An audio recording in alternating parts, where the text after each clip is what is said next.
제가 작년부터 이 PPT 만드는 거에 취미가 붙어가지고요. 그래서 오늘 이 자료도 제가 만든 PPT인데 좀 신통치 않아도 잘 봐주시기를 바랍니다.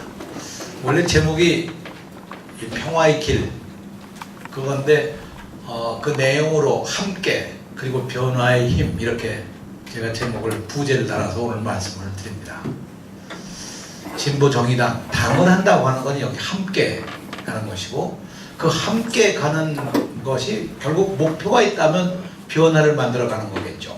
우리 자신이 변화하고 정치권을 바꾸고 우리가 살고 있는 사회를 변화시키고 하는 등등의 그런 의미로서 이 변화인데 그 변화의 힘을 어디서 만들어낼 거냐 하는 그 동력을 만들어내는 그 목적이 오늘 이 시간에 우리가 함께 고민해야 될 내용이라고 생각합니다.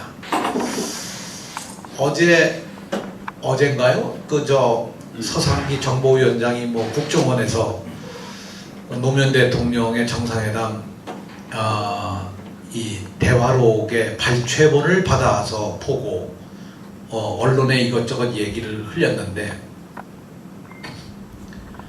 분명히 말씀을 드립니다만 그 발췌본은 국정원이 조작했을 가능성이 아주 대단히 높은. 왜냐면 그런 얘기가 없었으니까요. 선거 개입해가지고 그것도 아니라고 하는 판이니까 그럼 국정원이 뭐는 조작을 못하겠습니까? 옛날에 얘기가 남자를 여자로 바꾸는 것 빼놓고는 다 할 수 있다고 그랬는데 그러니까 실제로 오늘날 국정원이 정말 이렇게까지 해야 하나? 그런데 왜 NLL 얘기를 다시 또 이 시점에 낼까? 그건 다른 게 아니죠. 선거 개입 문제가 제기가 되고 각 대학에서 총학생회를 비롯해서 동아리들이 막 움직이기 시작하고 하는데 대학에서 대학생들이 움직이기 시작한 건 굉장히 오래간만입니다. 그리고 이것이 아마 간단치는 않다고 생각했던 것 같습니다. 그래서 NLL을 가지고 이 뒤엎기 위한 작전이 아닌가 하는 생각이 들어가는데요. 너무 안타깝습니다. 그래서 그런 상황 속에서 우리가 남북 문제를 어떻게 볼 것인가 하는 것을 한번 우리가 살펴보도록 하죠. 우리가 지금 어디에 있는 거냐 하는 우리의 현 주소를 한번 확인해 보는 시간입니다. 지난 5월 8일에 박근혜 대통령이 미국 오바마 대통령과 정상회담을 하면서 한미 방위조약 60주년을 기념하는 그런 회의였지만 이 회담의 내용이 없었습니다.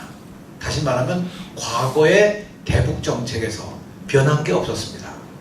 서울 프로세스라는 걸 얘기했다고 하는데 그것은 내용이 거의 없을 뿐만 아니라 현실성이 없는 전혀 현실성이 없는 다시 말해서 서울 프로세스가 다른 것이 아니고 동북아에 있는 여러 나라들을 움직여서 이 나라들이 스스로 북한 문제를 해결할 수 있는 동력을 만들고 이걸 위해서 뒤에서 미국이 영향력을 미춘다 이러는 과거의 유럽을 변화시켰던 헬싱키 프로세스 같은 거를 흉내를 내려고 했는데 이건 유럽과 여기와 전혀 상황이 다르기 때문에 그런 흉내를 낸다는 것 자체가 적절치가 않은 겁니다. 그래서 사실 이 회담에 아무것도 생긴 게 없습니다. 그런데 북한의 최용해라고 하는 인민군 총정치국장이 시진핑을 방문해서 중국의 건의에 따라 유엔 각국과 유관 각국과 공동 노력을 해 육자회담 등 각종 형식의 대화와 협상으로 문제 해결을 하겠다. 이렇게 이야기를 하는데 이것이 중국 시진핑 주석과 5월 24일 한미 정상회담이 끝난 지 한 2주 정도 후에 이 얘기를 합니다.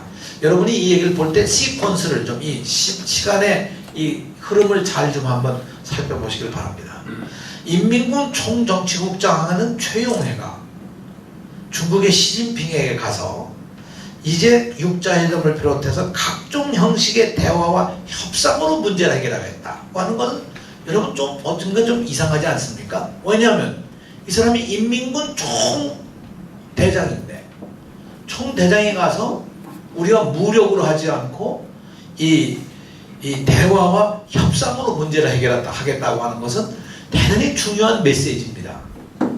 다시 말하면 이건 북한 군의 의견이 역시 총을 내려놓고 대화와 협상으로 문제 해결하겠다고 하는 큰 원칙을 적어도 중국 정부에게 얘기할 뿐만 아니라 동시에 아세안권 전체에 얘기를 하는 것이고, 이것도 미중 정상회담이 있기 전에 가서 중국에게 중국의 건의에 따라, 굉장히 중요한 맥락입니다. 그래서 사실은 이게 북한의 일대 변화입니다. 이제 북한이 더 이상 이 힘에 의한 논리로 하지 않고 대화와 협상을 해나가겠다. 과거 2000년 클린턴 대통령 시절에 그때 북한이 미국에 파송해서 고위급 회담을 했던 조명록 차수라는 사람도 당시의 직책이 인민군 총정치국장이었습니다.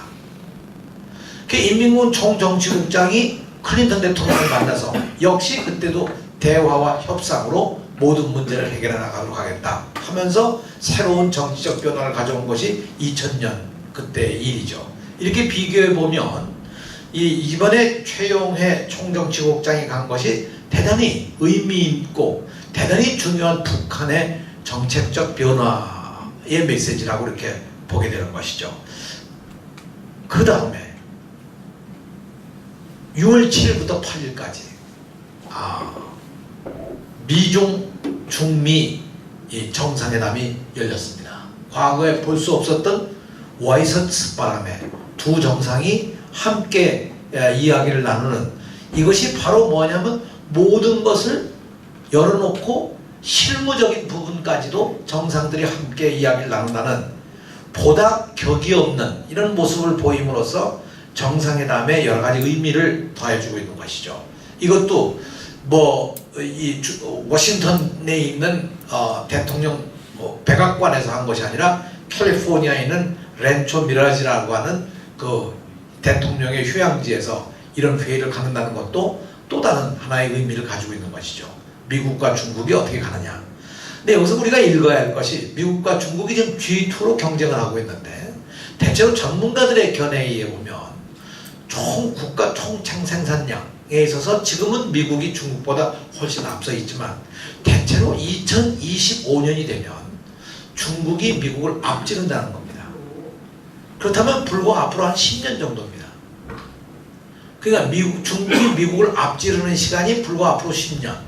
이 10년이라는 것이 단순히 경제력만이 아니고 군사력까지도 앞설 수 있을 뿐만 아니라 중국의 힘이라는 게 엄청난 파워로 성장해 갈 수 있다는 것이죠. 사실은 이러한 배경 속에서 이번에 미중 정상회담이라는 것이 굉장히 중요한 의미를 갖고 있는 것이고, 미중 정상회담에서 한반도 문제를 어떻게 판단해내느냐 하는 것도 하나의 중요한 이 의미를 담고 있다고 할 수 있습니다.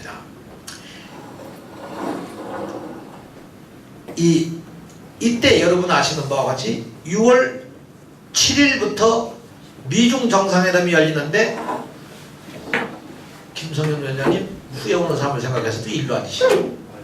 예, 이쪽으로 앞으로.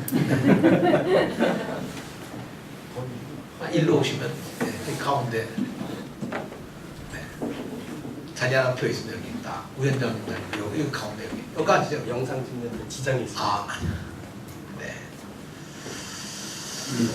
이 6월 6일 날 우리 북한의 조평통 대변인이 발표를 하죠. 어떤 발표를 합니까? 미안합니다. 어떤 발표를 합니까? 당국자 회담을 받아들이겠다. 당국자 회담에서는 이러이러한 의제들을 논의하자.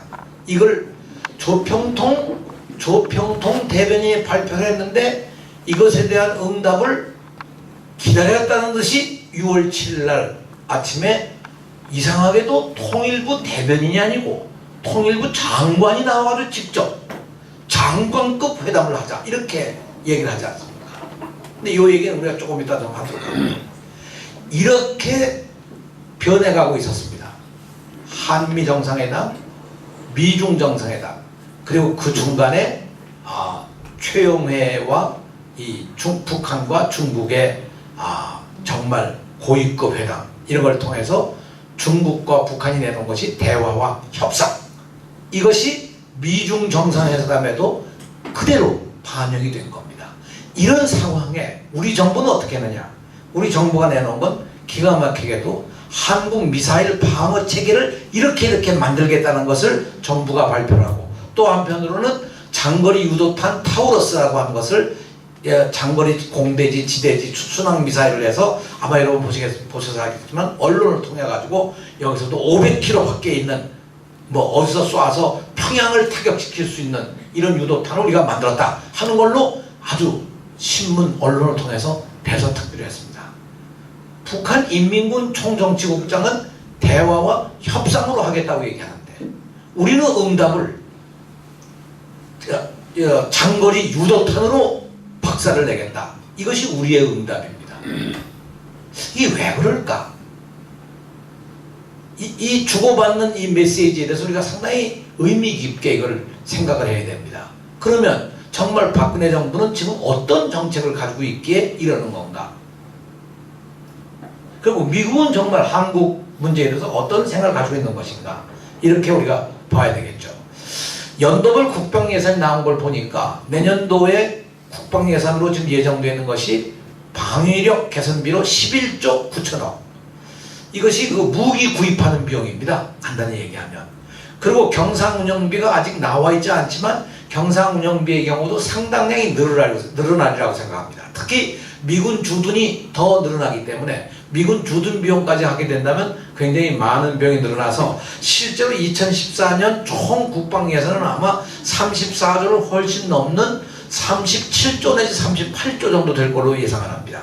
그럼 37조 내지 38조라고 한다고 그러면 여러분 2010년 5년 전과 비교해서 거의 얼마가 늘어나는 거예요? 10조 가까이 늘어나는 거죠. 이건 어마어마한 증강입니다. 그러니까 실제 우리 정부가 갖고 있는 하나의 한반도 정책이라고 하는 것이 어떻든 무력에 의한 어떤 북에 대한 제약, 그것은 바로 북이 핵무기를 가지고 있기 때문에 여기에 대한 걸 대항하기 위해서 우리가 어쩔 수 없이 가야 되지 않겠느냐, 이런 것이 우리 정부 측의 대응이 아닌가 이렇게 보여지는 거죠. 그러면 세계 핵탄두 보유 현황이 어떠냐?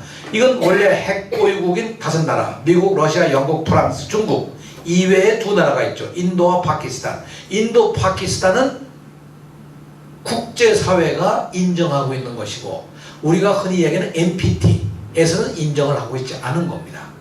이스라엘이 갖고 있는 핵폭탄이라고 하는 것은 NPT는 물론이고 국제사회도 인정하지 않고 이것은 오직 미국만 인정하고 있는 것이죠.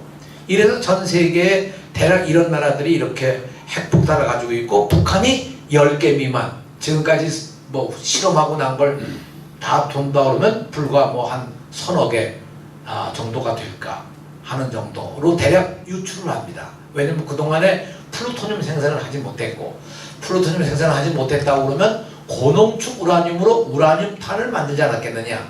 그러나 그거에 대해서도 서로 그렇다 하더라도 현재 기술력으로 볼 때 그렇게 많은 양을 만들지 못했을 거다. 이게 전문가들의 견해고요. 그러면 10개를 가지고 있다고 치더라도 미국에 비해 보면 7,650개 10개 아무것도 아닌 거죠 사실은. 이걸 가지고 사실은 뭐 미국 본토를 공격할 수 있다, 미국을 직접 공격하는 힘이 있다고 그렇게 얘기를 하는데 실제로 북에 대해서 우리가 의문을 가지고 있는 것 중에 하나는 미사일입니다. 로켓은 성공을 시켰는데 미사일은 정말 성공했는지 어느 정도의 역량을 가지고 있는지 잘 모릅니다. 그 지난번 우리 조금 이따가 또 얘기를 하도록 하죠.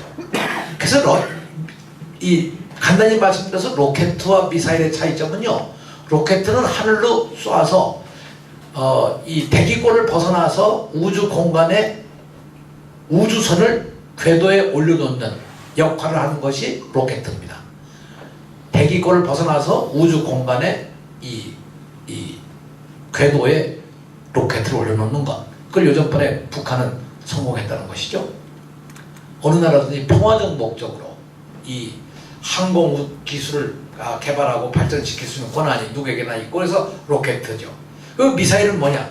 멀리 미사일을 보내려면 미국까지 보내려면 대기권으로 벗어났다가 저 대기권 밖을 날아서 다시 대기권 속으로 들어와서 목표점에 떨어지는 이런 ICBM, 대륙간 탄도탄, 멀리 가는 이런 기술이 돼야 되는데, 이때 필요적으로 있는 것이 대기권을 벗어났다가 미사일이 다시 대기권으로 들어오는 기술이 있어야 되는데, 대부분 다 대기권으로 들어올 때 다 타버립니다. 그래서 정말 북이 이 기술을 갖고 있느냐, 그 로켓보다 훨씬 더 발전된 기술이 아니면 미사일을 가지고 있다고 얘기할 수가 없는 거죠. 그 요전에 나온 뭐 무수단 장거리 미사일이라는 것도 아직 북이 한 번도 실험을 해보지 못한 그런 미사일입니다. 그러니까 북이 정말 어느 정도로 가지고 있냐 알 수가 없습니다. 근데 우리가 보는 견해로서는 대체로 그런 장거리 ICBM 정도의 미사일을 보유하지는 못했을 거다. 서로 그런 보유를 했다 하더라도 한두 개의 미사일이나 서너 개의 미사일을 가지고는 상대방을 공격한다는 게 잘 안 되는 거 아니겠어요? 그렇지 않습니까? 근데 미국은 뭐 그거보다 훨씬 더 엄청난 거죠. 이렇게 지금 이제 핵무기가 이런 상황이 있습니다. 근데 지난번에 이제 남북 회담을 얘기하면서 남북 장관급 회담을 하겠다 이렇게 얘기를 하면서, 과거의 장관급 회담은 격이 잘못돼 가지고 회담이 잘못됐다. 그럼 21차례 회담한 회담이 모두 잘못됐다. 그럼 여기 보시는 바와 같이 이제 아이고 미안합니다. 여기 저도 있고 여기 권오웅이라는 사람이 여기 있는데, 북에서는 장관급 회담이라고 하는 이 회담이 6.15 공동선언을 이행하기 위해서 만든 특별한 회담이었습니다. 그게 2000년부터 시작된 건데, 그래서 북쪽에는 장관급 회담에 나올 수 있는 사람, 부처가 내각에 없으니까 그 내각 안에 이 총리실에 총리, 부총리가 있고 그 아래 책임 참사라는 걸 둬가지고 내각 책임 참사가 이 회담에 나오도록 했는데, 이 회담에 나오는 내각 책임 참사라는 건 직급의 문제가 아니고 여기 내보내는 건 가장 우수한 회담의 운영자, 회담을 잘할 수 있는 사람. 두 번째, 가장 충실하게 김정일의 뜻을 전달하고 반영시킬 수 있는 사람. 세 번째, 정말로 당성이 강해서, 노동당의 당성이 강해서 북한에 이익을 줄 수 있는 아주 권위자.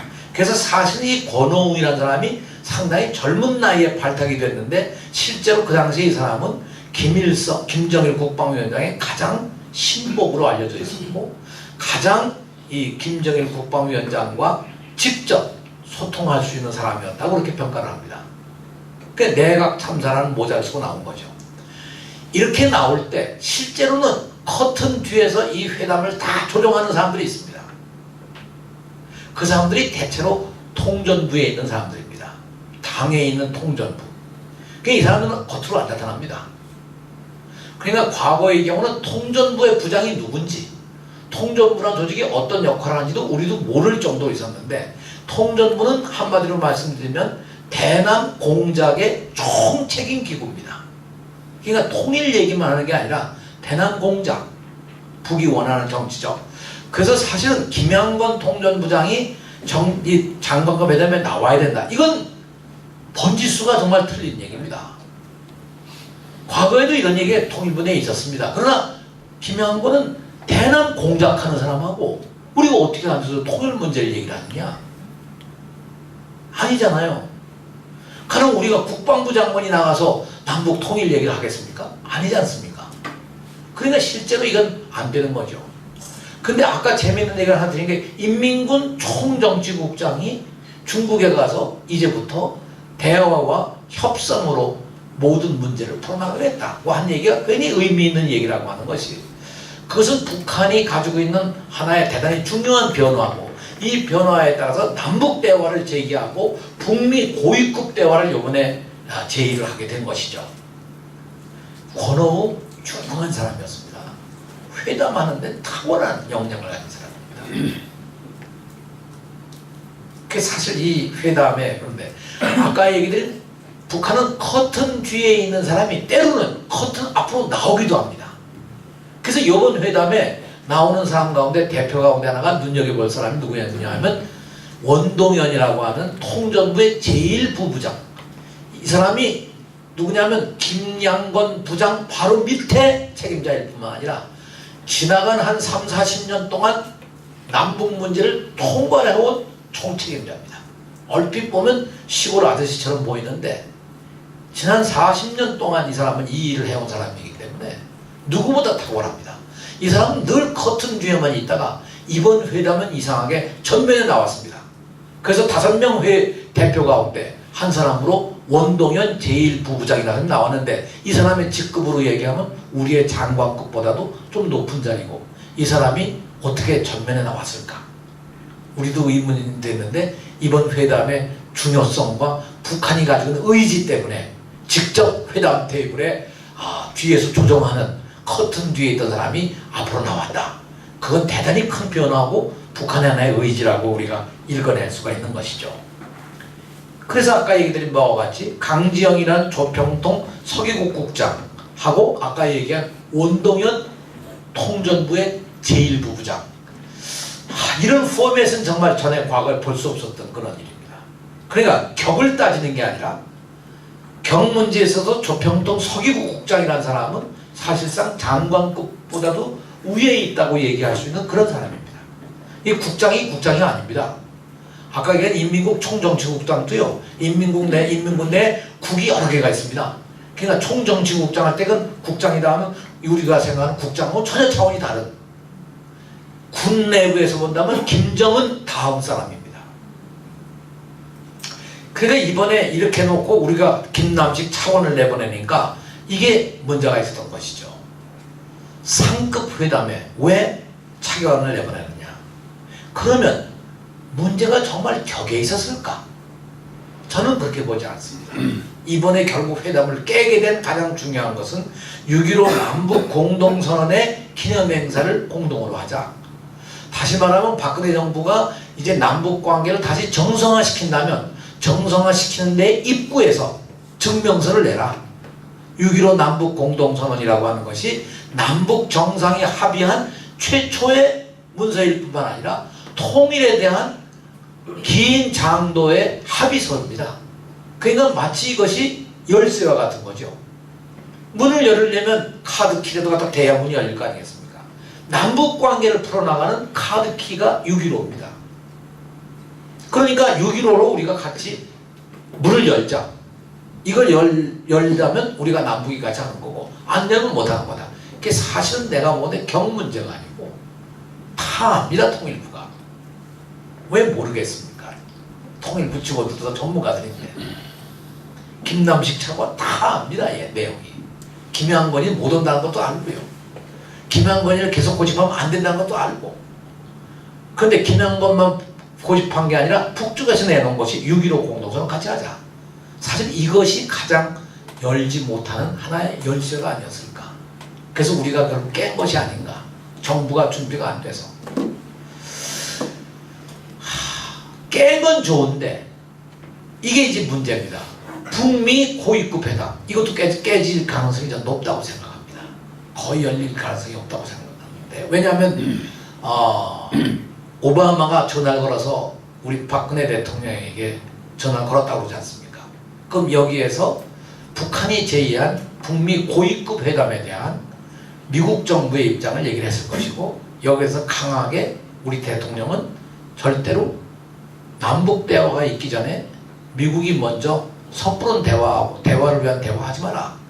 그럼 이것도 깨진다. 그러니까 북한이 정신 차릴 때까지 기다리자. 이렇게 얘기했을 가능성이 많고 오바마는 동맹국 대통령의 요청이니까 동맹국 요청을 받아들이는 점잖은 나라의 의전적 결정으로 이렇게 결정할 가능성이 높다고 봅니다. 그러나 문제는 이렇게 가다 보면 결국 북이 4차 핵실험에 들어갈 것이고 4차 핵실험에 들어가면 그야말로 북은 핵무기의 무기화 단계에 들어가서 더 값비싼 보상을 하지 않으면 핵 문제를 해결할 수 없는 정도의 지경에 이르게 되겠죠. 이제까지 모든 경우가 이런 문제를 사전에 막기보다 사후에 제재와 압박만 가해온 것이 지난 20년간이었고 그래서 누구 얘기가 지난 20년간 미국과 한국 정부가 해온 것은 이 과거 민주화 정부 10년을 빼놓고 정부가 해온 것은 압박과 제재, 붕괴에 대한 예견 이것밖에 없었다는 것이 되게 전문가들의 견해입니다. 그래가지고 나온 게 뭡니까? 결국 북의 핵 개발이고 점점 더 이 문제를 풀기가 어렵게 된 것이죠. 그럼 여기서 우리가 하나의 발상의 전환을 해야 되는데 거기서 이야기 몇 토막을 하는데 뭐 여기 하나는 발상의 전환의 유명한 코페르니쿠스의 발상의 전환이죠. 진실은 있는데 그 진실은 현재의 체제와 구성 때문에 그 진실을 못 받아들이는 거죠.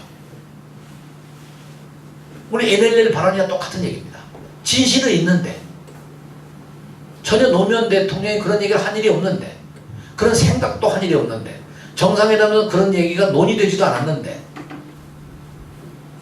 그 논의가 됐다. 이렇게 작년 대통령 선거 전에 선거 전략으로 한 얘기가 여기까지 지금 이제 번져 나오는 거 아니겠습니까? 여기서 우리의 발상의 전환을 어떻게 해야 될 것이냐? 이건 내가 건너뛰겠습니다. 그러면 이런 역사의 대전환을 했던 사건들이 몇 가지가 있는데 이런 사건들을 보면 처음이 바로 88년 77선언을 노태우 대통령이 발표하고 1991년 남북 기본합의서를 하고 92년 2월에 노태우 대통령이 기본합의서에 서명을 합니다. 그 서명하는 장면의 사진입니다. 그런데 이 문서는 결국 국회 비준을 받지 못합니다. 우리 국회가 이 문서는 법적으로 국회가 비준할 근거가 없다. 그렇기 때문에 우리는 이걸 할 수가 없다. 이렇게 해서 결국 이 문서를 비준을 하지 않습니다. 왜 하지 않았을까?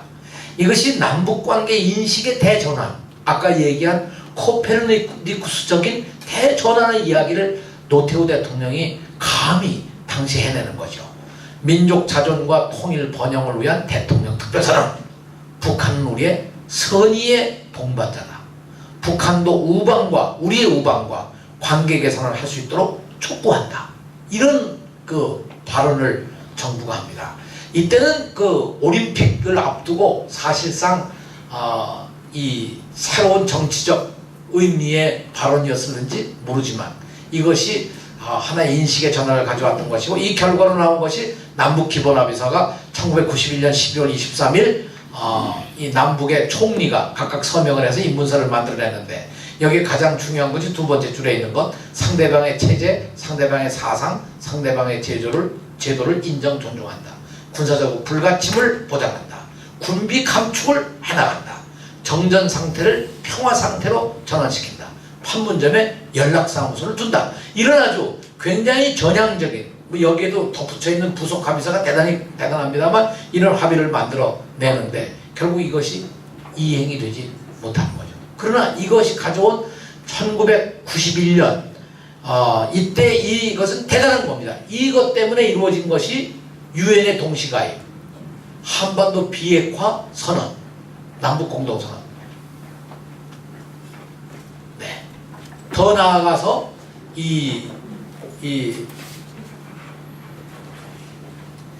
우리가 러시아와 중국과의 외교관계 수립, 그리고 미국이 에서 약 1000개의 핵탄두를 다 철수해가는 그런 엄청난 변화가 1991년 이때 일어나는 거죠. 그게 사실 이건 굉장히 중요한 겁니다. 한반도 비핵화라고 하는 것은 1991년 노태우와 김일성 간에 합의한 내용이고 이것이 미국이 동시에 여기에 같이 힘을 보태준 것이었고 그래서 비핵화라는 거에 원칙이 이때 세워진 것이고 이 원칙은 변할 수가 없는 거죠. 이런 상황입니다. 김대중 정말 이 화해를 요구하면서 60년 분단의 역사를 화해의 역사로 만들어내기 위해서 맑고 밝고 따뜻한이 아니라 따뜻한입니다. 따뜻한 화해의 길, 그것이 햇볕 정책이죠. 평화라는 게 도대체 뭐냐? 이때 김대중 대통령의 생각은 평화는 공존인 거죠. 아주 막 뒤집어 씌우는 판인데 북쪽이 2천만 평을 우리에게 내놓고 이것을 평화의 기지로 만들자. 군대를 다 물리치자. 이건 대단한 얘기입니다. 군사 전문가들의 얘기에 의하면 북방으로 이렇게 옮겨가는 경우에 서울을 공격하는 시간적 격차가 30분이 난다고 합니다. 30분. 현대전에서 30분은 어마어마한 시간인 거죠. 군사 전문가들의 얘기이기 때문에 저는 뭐 그것까지 왜 그러냐 설명을 하기는 어렵습니다. 자, 그러면 이제 정말 뭐냐, 이 박근혜 정부가 정말 오이사 조치도 조치고 오이사 조치도 닿지 못했던 개성공단을 폐쇄 조치하면서 남북 당국 회담을 무산시켰는데 과연 그 의도는 무엇일까? 그 의도가 과연 어디에 있었을까? 이건 이제 우리가 조금 더 우리가 살펴보도록 하죠.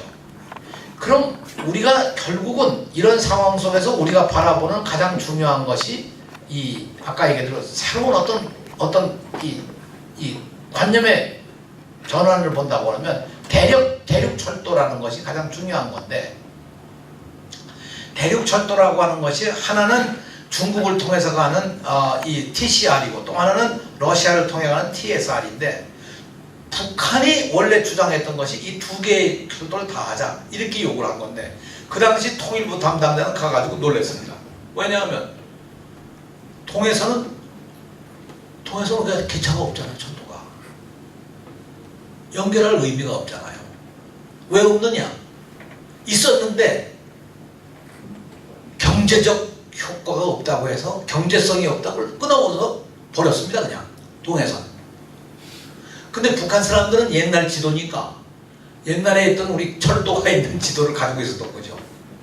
여기서 김정일 국방위원장이 이 제안을 할 때 참 재밌는 제안입니다. 이걸 잘 뜯어보면 경의선과 동해선을 연결하자. 그러니까 우리가 기찻길이 없다.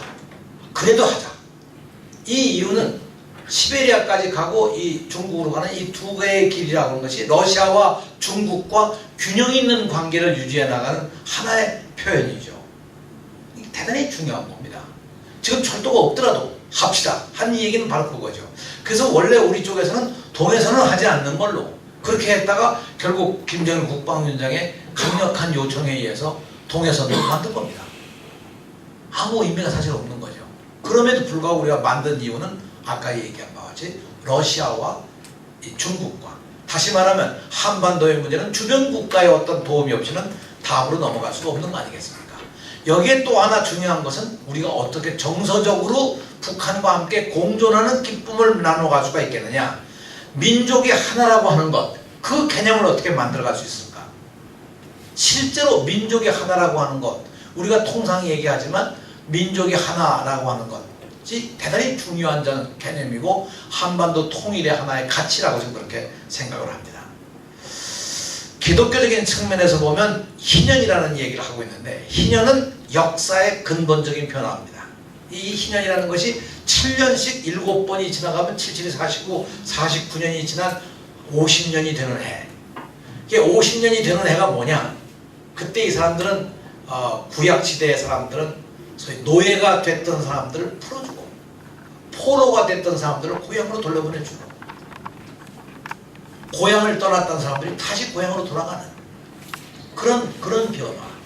또 하나는 적어도 그동안 살다 여러 가지 형태로 빚을 진 사람들에게 새로운 출발을 해주기 위해서 빚을 다 탕감해주는, 그것만이 아니라 땅도 묵혀야 된다. 적어도 땅도 쉬어야 된다. 땅에 대한 존엄성 같은 걸 나타낸 것이 이 희년이라고 하는 하나의 정책이었습니다. 공교롭게도 1988년 9월에 스위스 글리온이라는 데서 남북 기독교 대표와 세계 기독교 대표들이 모여서 두 번째 남북 세계교회 대표회의가 열렸을 때, 그때 이 희년을 1945년 해방으로부터 50년이 되는 1995년을 희년으로 하자 하는 얘기를 합의했고, 이때 합의문을 만들 때 제가 그 당시 한국교회를 대표해서 참석했던 기초위원이었습니다. 저는 지금도 남북이 결국 원상회복하는 것, 포로를 제자리에 돌려놓고 고향을 떠났던 사람들을 다시 고향에 되돌려주고, 그리고 우리가 빚진 것들을 다 갚고, 그리고 우리가 새로운 관계로 다시 돌아가는 그런 희년이라고 하는 새로운 역사의 관점을 가져야만 되지 않을까. 이렇게 보면 제 얘기가 오늘 대개 다 끝을 냈는데요. 이게 하나가 더 있는데 어떻게 없어졌는데.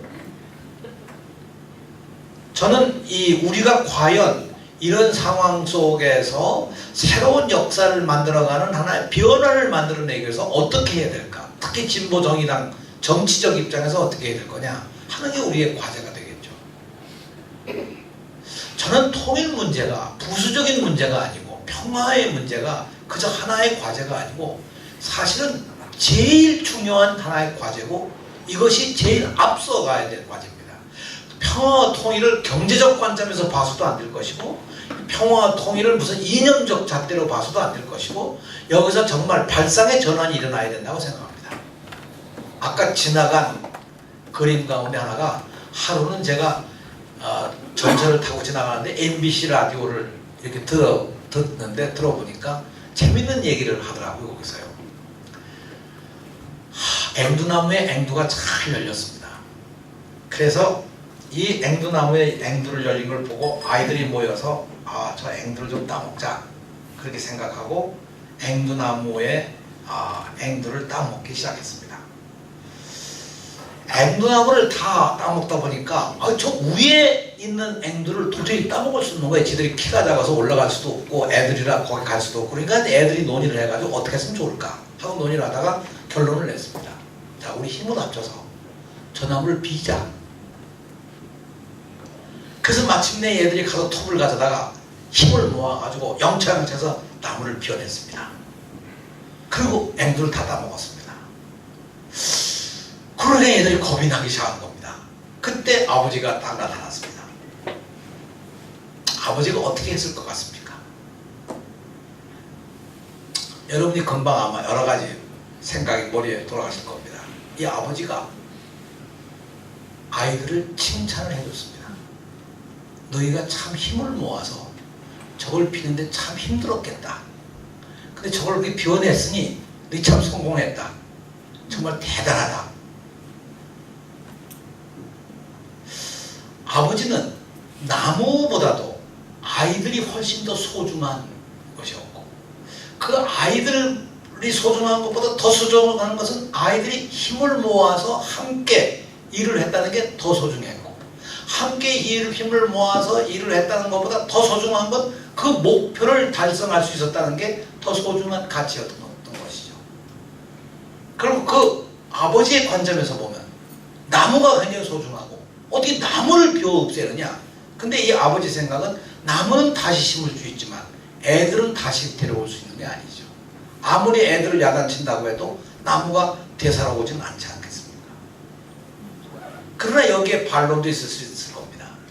다시 말하면 평화와 통일이란 이 문제는 우리가 힘을 합쳐서 어떻게든 만들어내야 되는데 힘을 누구 합치느냐. 이건 적과의 동침, 적과 원수와 힘을 합치는 것이지 우리끼리 힘을 모으는 건 아니지 않습니까? 그래서 제가 오늘 드리고 싶은 말씀은 평화 통일의 문제를 해결하기 위해서 우리는 싫더라도 보수 세력이라든가 반통일 세력이라든가 친미 세력이라든가 누구와도 손잡고 이야기할 수 있는 그런 자세가 되지 않으면 평화 통일은 상당히 어렵다. 그것부터 시작해서 북과의 대화를 해야 된다. 제 경험으로 보면 북과의 대화하는 건 적과 원수의 대화가 아닙니다. 우리가 저쪽의 체제만 존중한다면 그것으로 새로운 역사가 시작될 수 있는 것이죠. 함께 대단히 중요한 가치가 이 이야기 속에 담겨져 있는 것이죠. 또 하나 여기서 아까 제가 그냥 지나간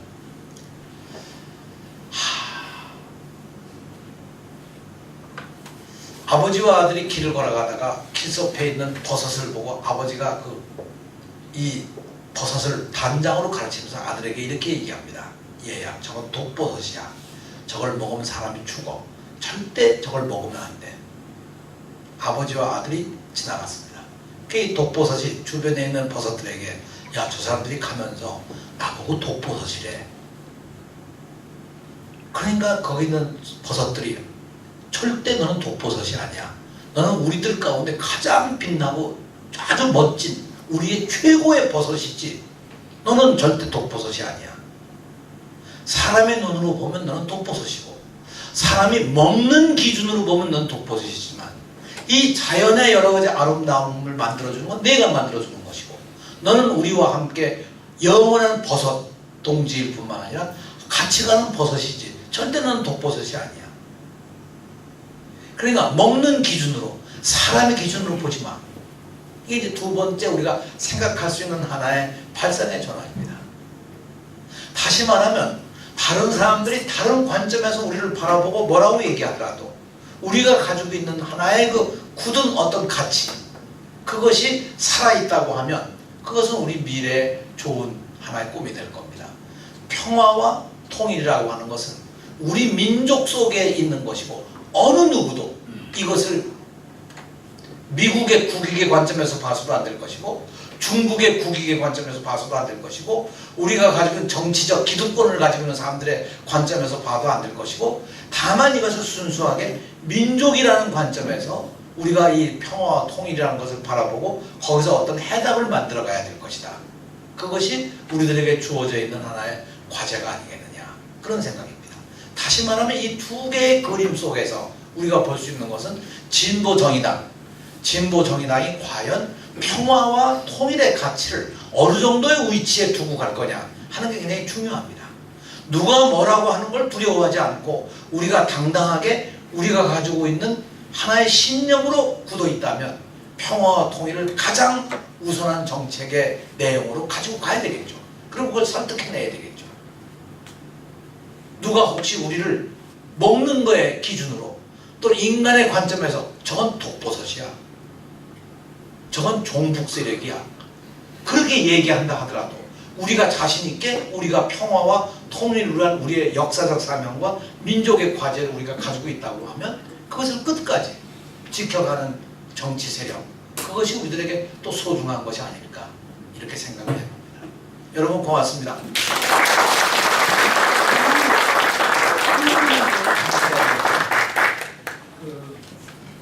어쨌든 뭐 이명박 정부 때는 무력 충돌까지 그냥 앉으셔서 네. 무력 충돌까지 해도 개성공단은 돌아가지 않습니까? 작년 12월 달부터 해서 최근까지 어쨌든 개성공단을 폐쇄까지 하는 어떤 그 원인이 정말 좀 뭔지 궁금하고요.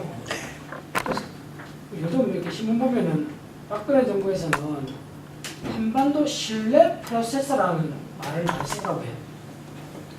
한반도 신뢰 프로세서라는 게 도대체 뭘 말하는 겁니까? 좀 그게 궁금합니다. 네. 우선 그 쉬운 얘기부터 드린다면 프로세스란 말을 쓰기 시작한 것이 1998년 이 김대중 대통령이 당선돼서 취임한 다음부터 한반도의 문제를 풀어가는 것을 하나의 타켓, 목표를 설정해서 얘기하기보다 그 목표를 달성하기 위한 하나의 과정, 이 과정을 좀 더 포괄적으로 설명을 하자. 그래서 이 프로세스라는 말이 나타나기 시작했습니다. 물론 정책의 프로세스라는 말은 여러 가지로 나왔었습니다만 그때 붙여진 이름이 피스 프로세스입니다. 어떻게 한반도의 평화의 과정을 만들어가느냐. 그러니까 핵 문제를 해결하는 것도 그것을 타겟으로 보지 말고 이런 긴 하나의 프로세스에서 어떻게 핵 문제를 해결하고 어떻게 군축을 하고 어떻게 이 평화 체제를 만들어가고 어떻게 이 정전협정을 평화협정으로 바꾸고 하는 등등의 여러 가지 과제들을 포괄적으로 해나가느냐는 그것이 프로세스라는 용어로 되어왔었습니다. 그러다 이제 박근혜 정부가 와서 두 가지 용어를 썼죠. 하나는 서울 프로세스라는 말과 또 하나는 이 신뢰 프로세스. 서울 프로세스라는 말은 아마도 아까 잠깐 말씀드렸지만 유럽에서 문제를 해결하기 위해서 이 헬싱키 프로세스라는 걸 쓴 것을 염두에 두고 그거를 모방해서 서울 프로세스라는 말을 저기 이 워싱턴 가서 한 얘기죠. 그래서 이 문제는 길게 설명드리기가 어려우니까 어느 날 여러분 시간이 있었을 때 인터넷 들어가서 헬싱키 프로세스라는 걸 보시면 이게 얼마나 우리하고 관계가 먼 것인가를 아실 수가 있을 겁니다. 신뢰 프로세스는 전혀 신뢰가 가지 않는 왜냐하면 뭔지를 알 수가 없는 그게 신뢰 프로세스입니다. 아직까지 실체가 나타나지 않았습니다. 그래서 정말 우리는 기대하기를 이번 당국자 회담을 통해서 비로소 신뢰 프로세스의 정체가 드러날 것이다. 그리고 이것이 정말 남북 간에 이루어진다면 대단히 중요한 것이다. 저도 방송에서 늘 그렇게 기대를 걸고 그런 얘기를 했는데 아직까지도 신뢰 프로세스가 뭔지 모르겠습니다. 다만 지금까지 나온 걸 가만히 유추해보면 신뢰 프로세스는 이런 것 같습니다. 우리가 무릎을 꿇는 게 아니고 북한이 무릎을 꿇어야 한다. 너희가 반성해라.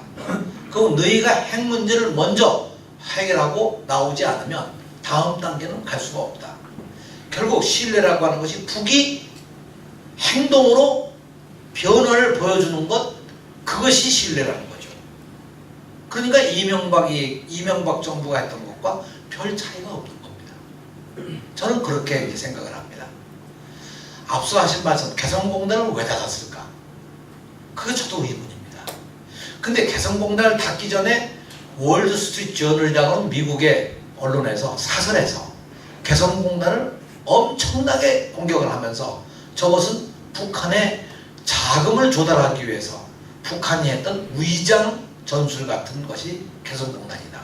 한국이 하루빨리 닫으면 닫을수록 한반도 평화에 이로운 것이다. 한국 정부가 지체 없이 개성공단을 닫아라. 이런 사설이 나가고 얼마 안 있다가 박근혜 정부가 그걸 닫았거든요. 혹시 나는 미국 정부의 어떤 영향이 있었지 않았을까? 월드스트리트 저널 같은 경우에도 그런 언론을 낼 때 그냥 미국 사회는 그냥 내지는 않습니다. 미국 사회에서 한참 동안 굉장히 말이 많이 나왔던 것이 몇 가지가 북에 들어가는 자금줄을 전체 끊어야 된다. 경제 제재를 보다 더 혹독하게 해야 된다. 이런 얘기를 제안한 것이 바로 미국 하원의 외교분과 위원장을 하고 있는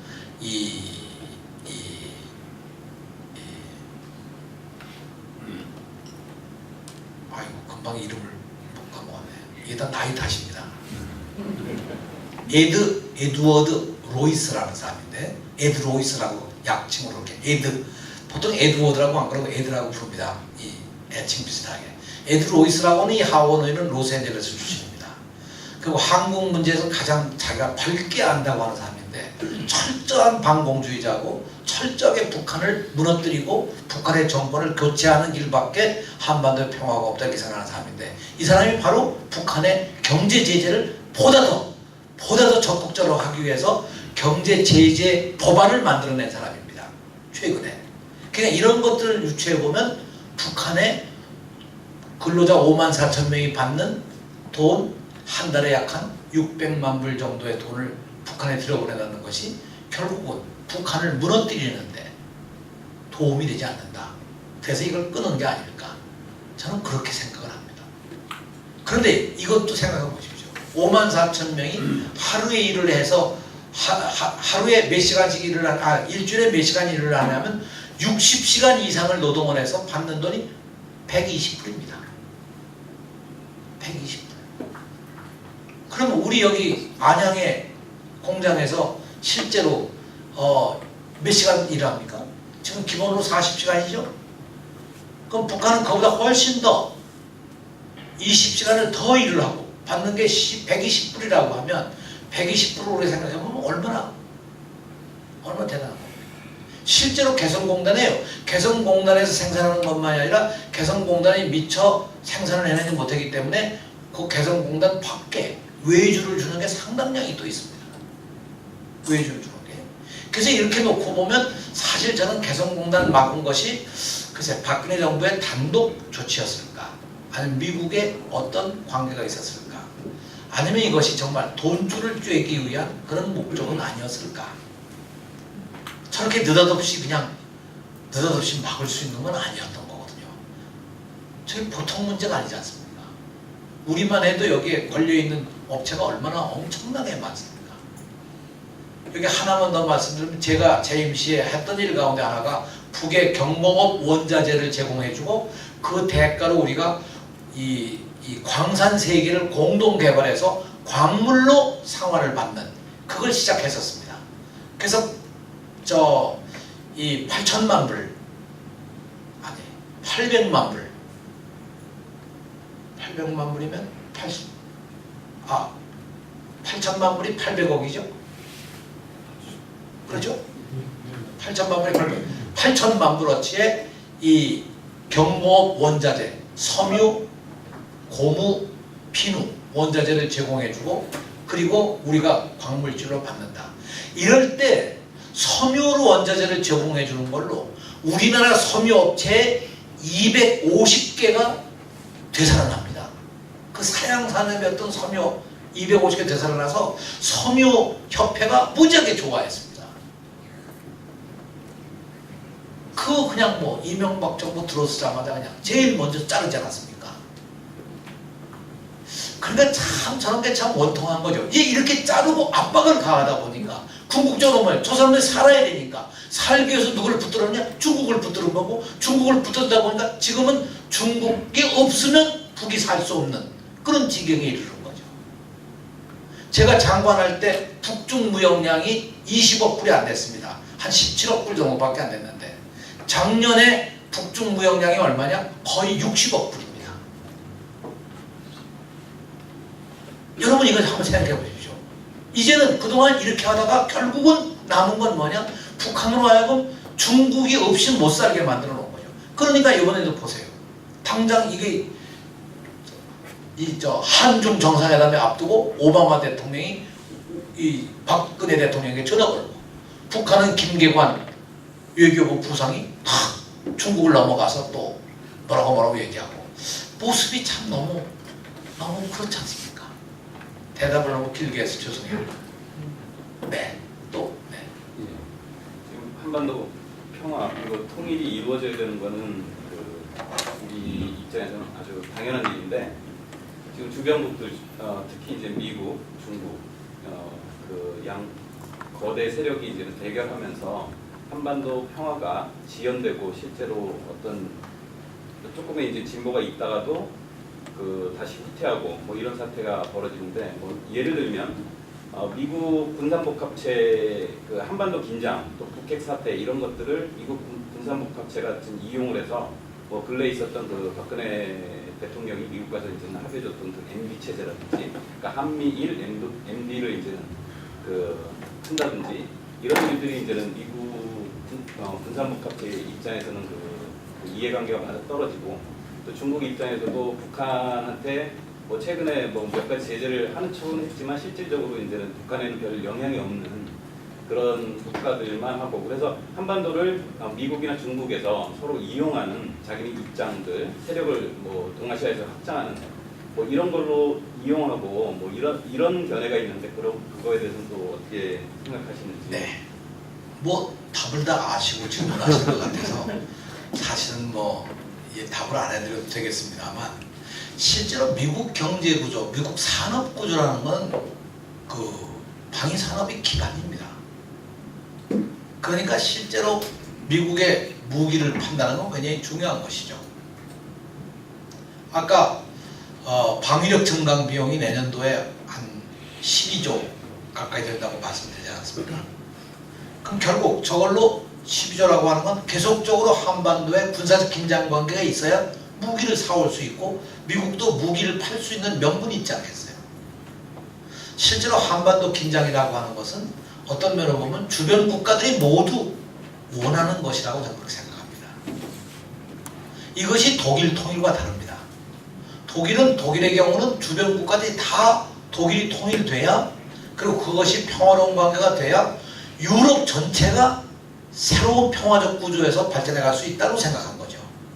독일의 분단이 유럽의 공동체와 유럽 발전에 저해된다고 생각했는데 동북아에서 한반도의 문제에 대해서는 오히려 이것을 긴장관계로 미중 관계도 이걸 통해 가지고 뭔가 밀고 당기는 뭐가 될 수가 있고 과거엔 대만이 있었지만 대만이 지금 완전히 그걸 다 포기했으니까 실제 대만은 어떤 역할도 하지 못합니다. 미중 관계에 있어서. 그럼 중국의 경우도 적당한, 일본에 있어서도 적당한 이런 하나의 여러 가지 이해관계가 한반도를 통해서 이루어지기 때문에 주변 국가가 원하지는 않습니다. 그러니까 결국은 한반도 평화야말로 남북이 단호한 의지를 가지고 통합되지 않으면 이루어질 수가 없는 꿈이죠. 또 한 가지. 중동 지역 같은 경우는 전쟁을 해도 국지전으로 끝납니다. 아프가니스탄을 공격하든 리비아를 공격하든 어딥니까? 이라크나 이란을 공격하든 국지전으로 끝납니다. 그러나 여기는 필연적으로 미국이 공격을 시작하면 미중 전쟁으로 확대가 됩니다. 그 이유는 중국과 북한 간에 동맹조약이 있는데 우리처럼 그 동맹조약이 우리보다 훨씬 더 단호한 조항을 갖고 있습니다.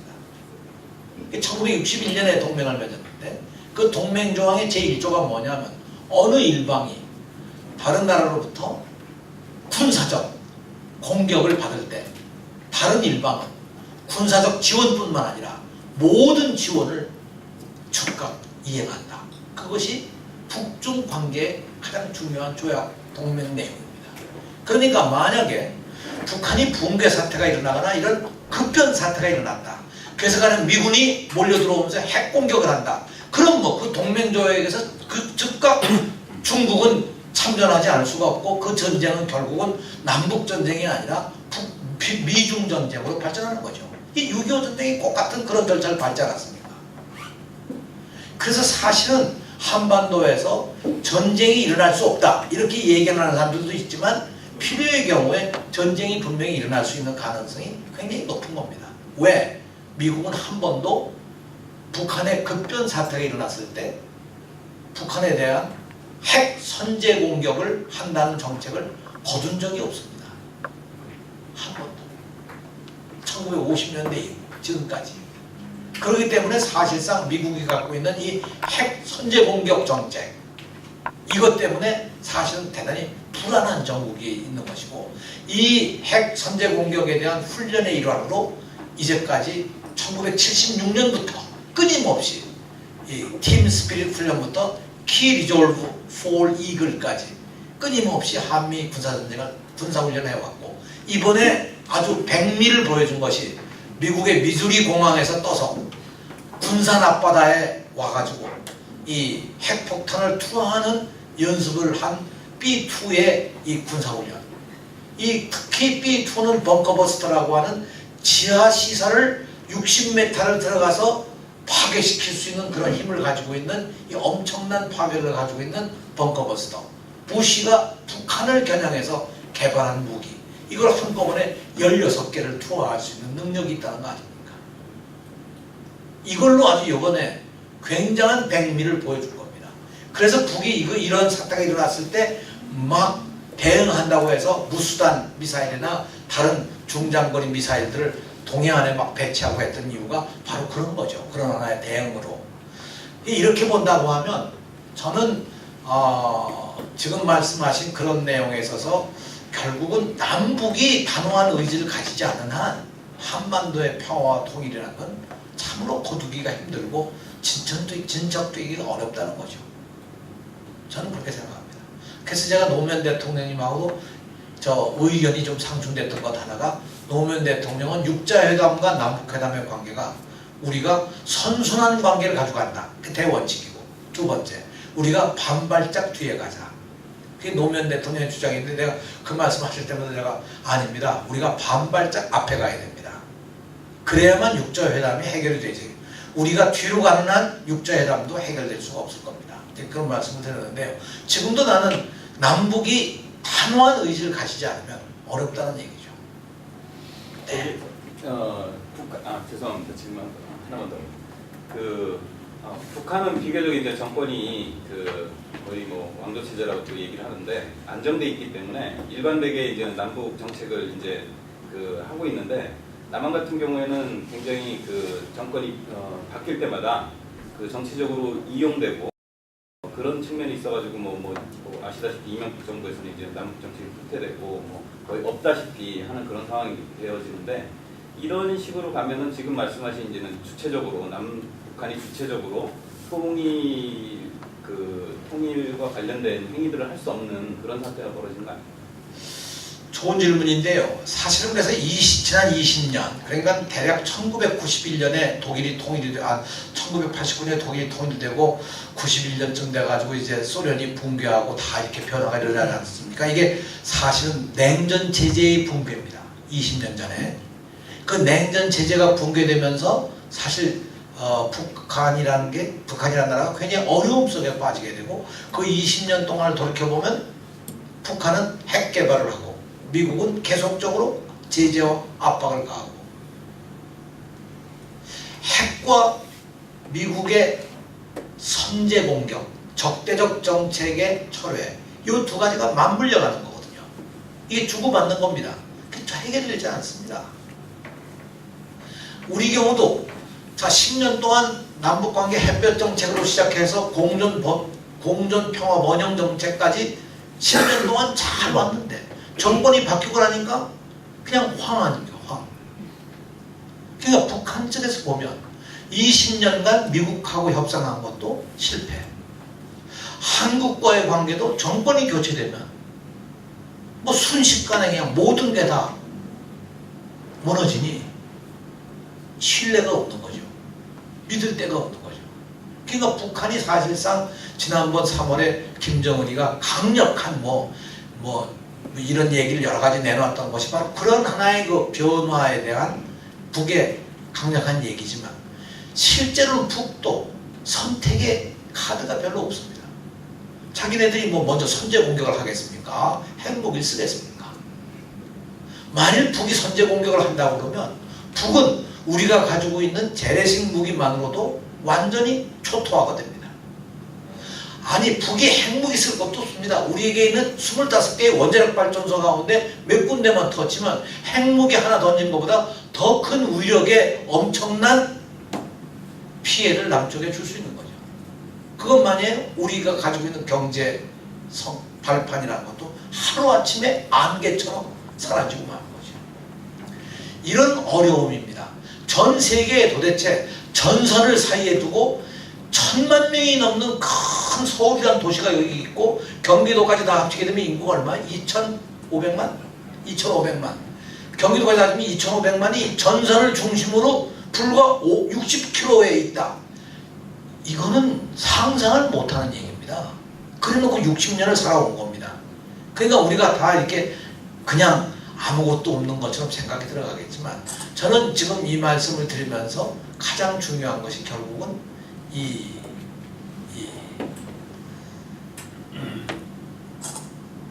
이런 위험성을 제거할 수 있는 길이란 건 뭐냐? 결국 군사적 신뢰를 만드는 길밖에 없습니다.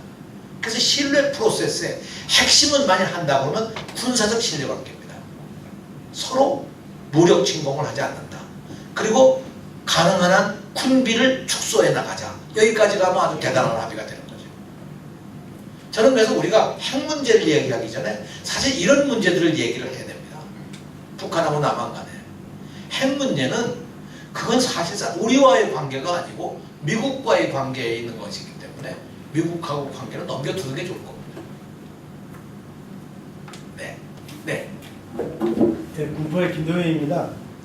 오늘 저 훌륭한 강연해 주셔서 너무 감사드리고요. 제가 말씀드리고 싶은 거는 일반인들하고 얘기를 하다 보면 북한에 대한 지원이 과연 올바른 거냐 이런 부분에 대한 얘기를 많이 듣습니다. 이런 일반인들을 설득하기 위한 방법이 어떤 게 있는지 한번 말씀해 주시면 감사드립니다. 네. 이제 아까 군사력 비교를 제가 해드렸는데요. 그렇죠? 여기 보면 우리가 군사력에 있어서 이 국방비가 2010년에 29조, 약 30조에서 2014년에는 대략 한 35조, 36조, 37조 정도 된 거라고 제가 아까 말씀을 드리지 않았습니까? 이것이 우리가 분단을 유지해 나가는 비용입니다. 분단 상황에서 북한을 군사적으로 제압하기 위해서 필요한 돈, 이게 정말 무슨 이 산업 발전을 시키고 교육을 발전시키고 복지사회를 만들고 이런 게 아니고 북을 적어도 이 분단을 유지해 나가기 위한 최소한도의 비용이 저거 아니겠습니까? 또 다른 비용이 또 있겠죠. 만일 여기에 이런 분단 유지 비용이라고 하는 것보다 통일 비용, 만일 남북 간에 화해를 해서 군사 비용을 3분의 1만 줄일 수 있다 하더라도 여기서 나올 수 있는 게 10조가 넘습니다. 10조가 넘습니다.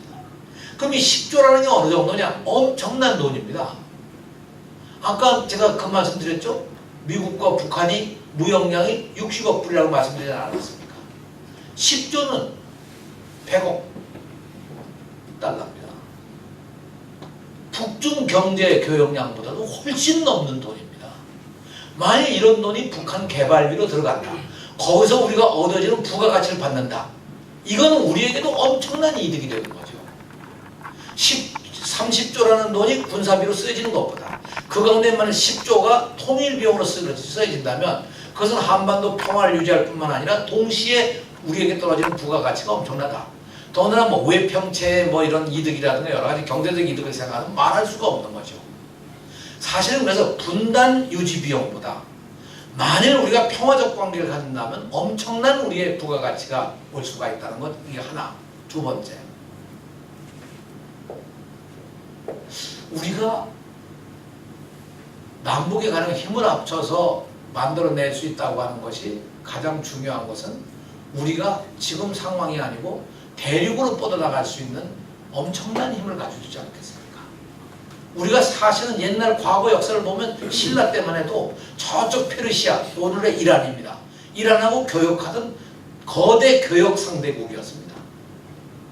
그러니 이런 것들을 우리가 상상한다고 그러면 기나긴 역사에 우리가 대륙과의 관계 속에서 한다고 그러면 이것이 우리들의 정말 미래를 만들어갈 수 있는 하나의 정말로 비단길이 아니겠느냐.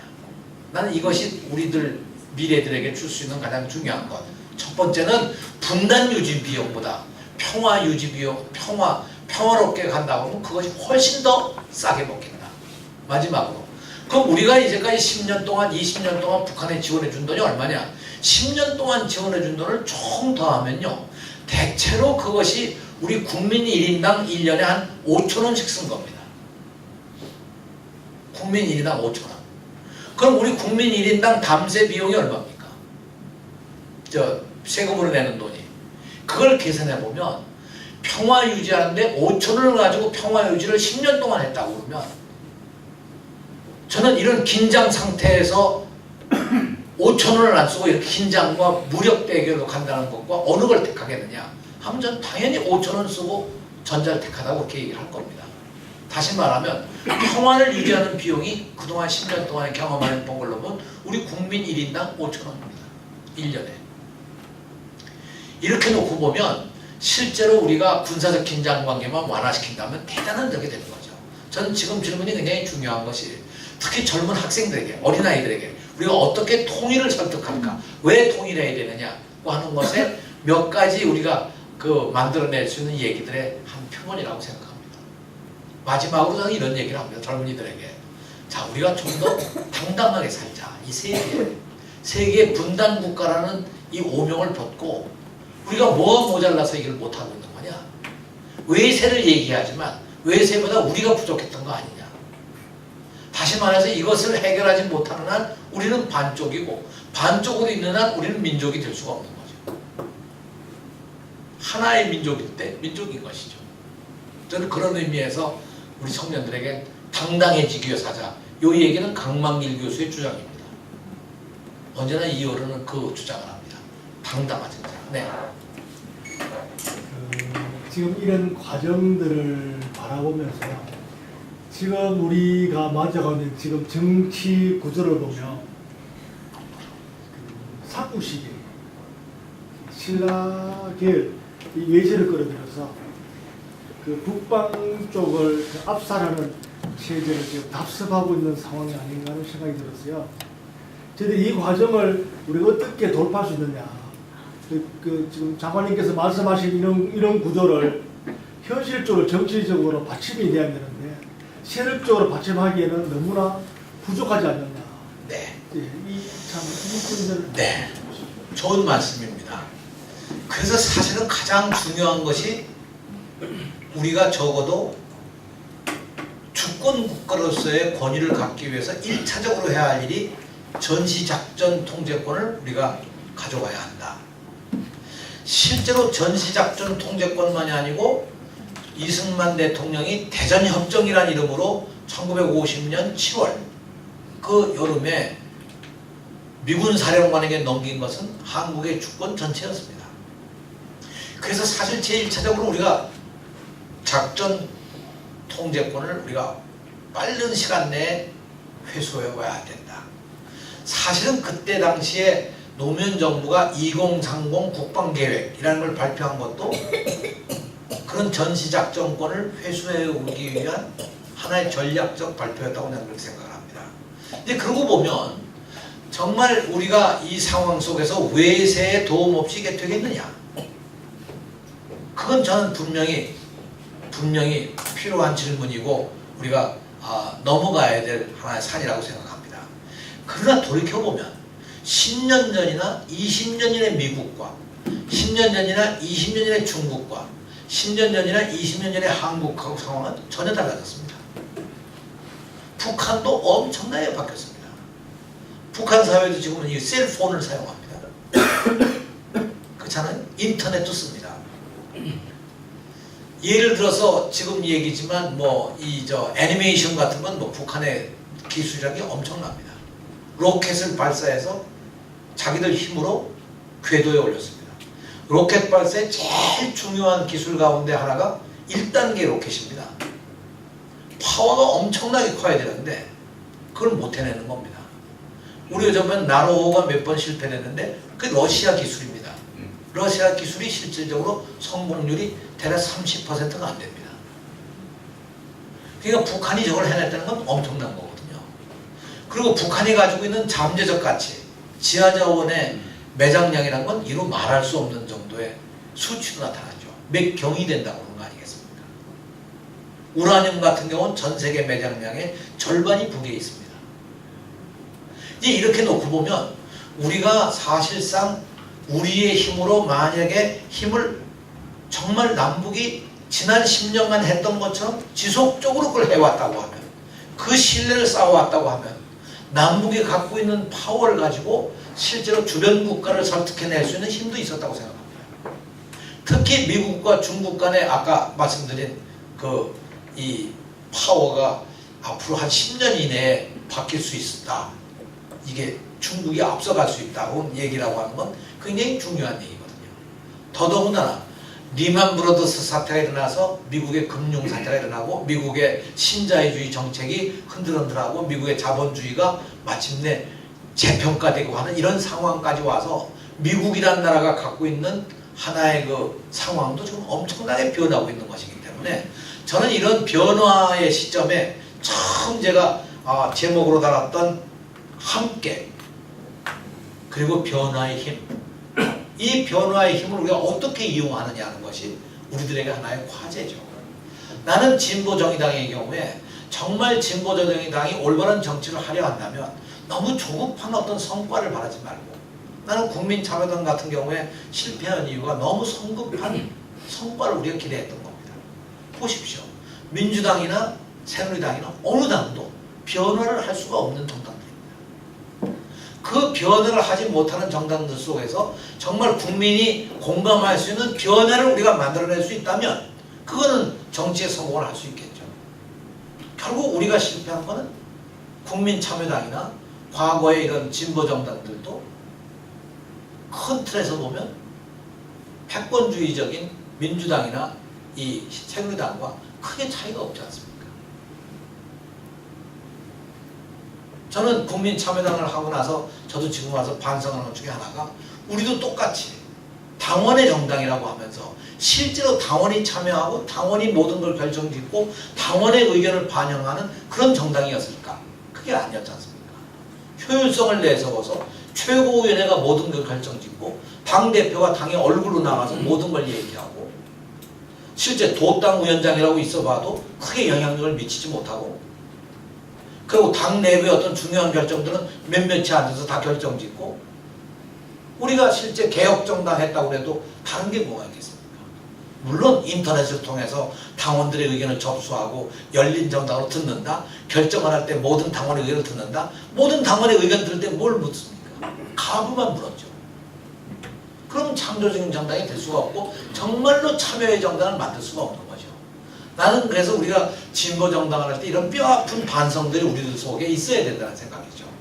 다시 말하면 이런 여러 가지 변화의 상황 속에서 우리가 남북이 그걸 준비한다면 어느 기회가 왔을 때 분명히 진보당이 갖는 진보 정의당이나 이 진보 개혁 정당들이 갖는 난 시대가 오고 그것을 국민들은 기대한다고 생각합니다.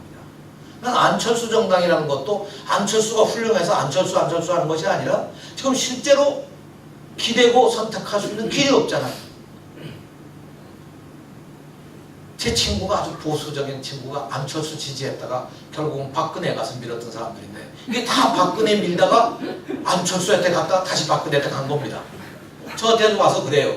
내가 그 친구 보고 야, 넌 재생적으로 넌 박근혜 쪽에 가서 있을 사람이지 어떻게 거기 가서 있을 사람이냐. 그것도 결국은 권력 때문에 지향한 것이지 다른 게 아니거든요.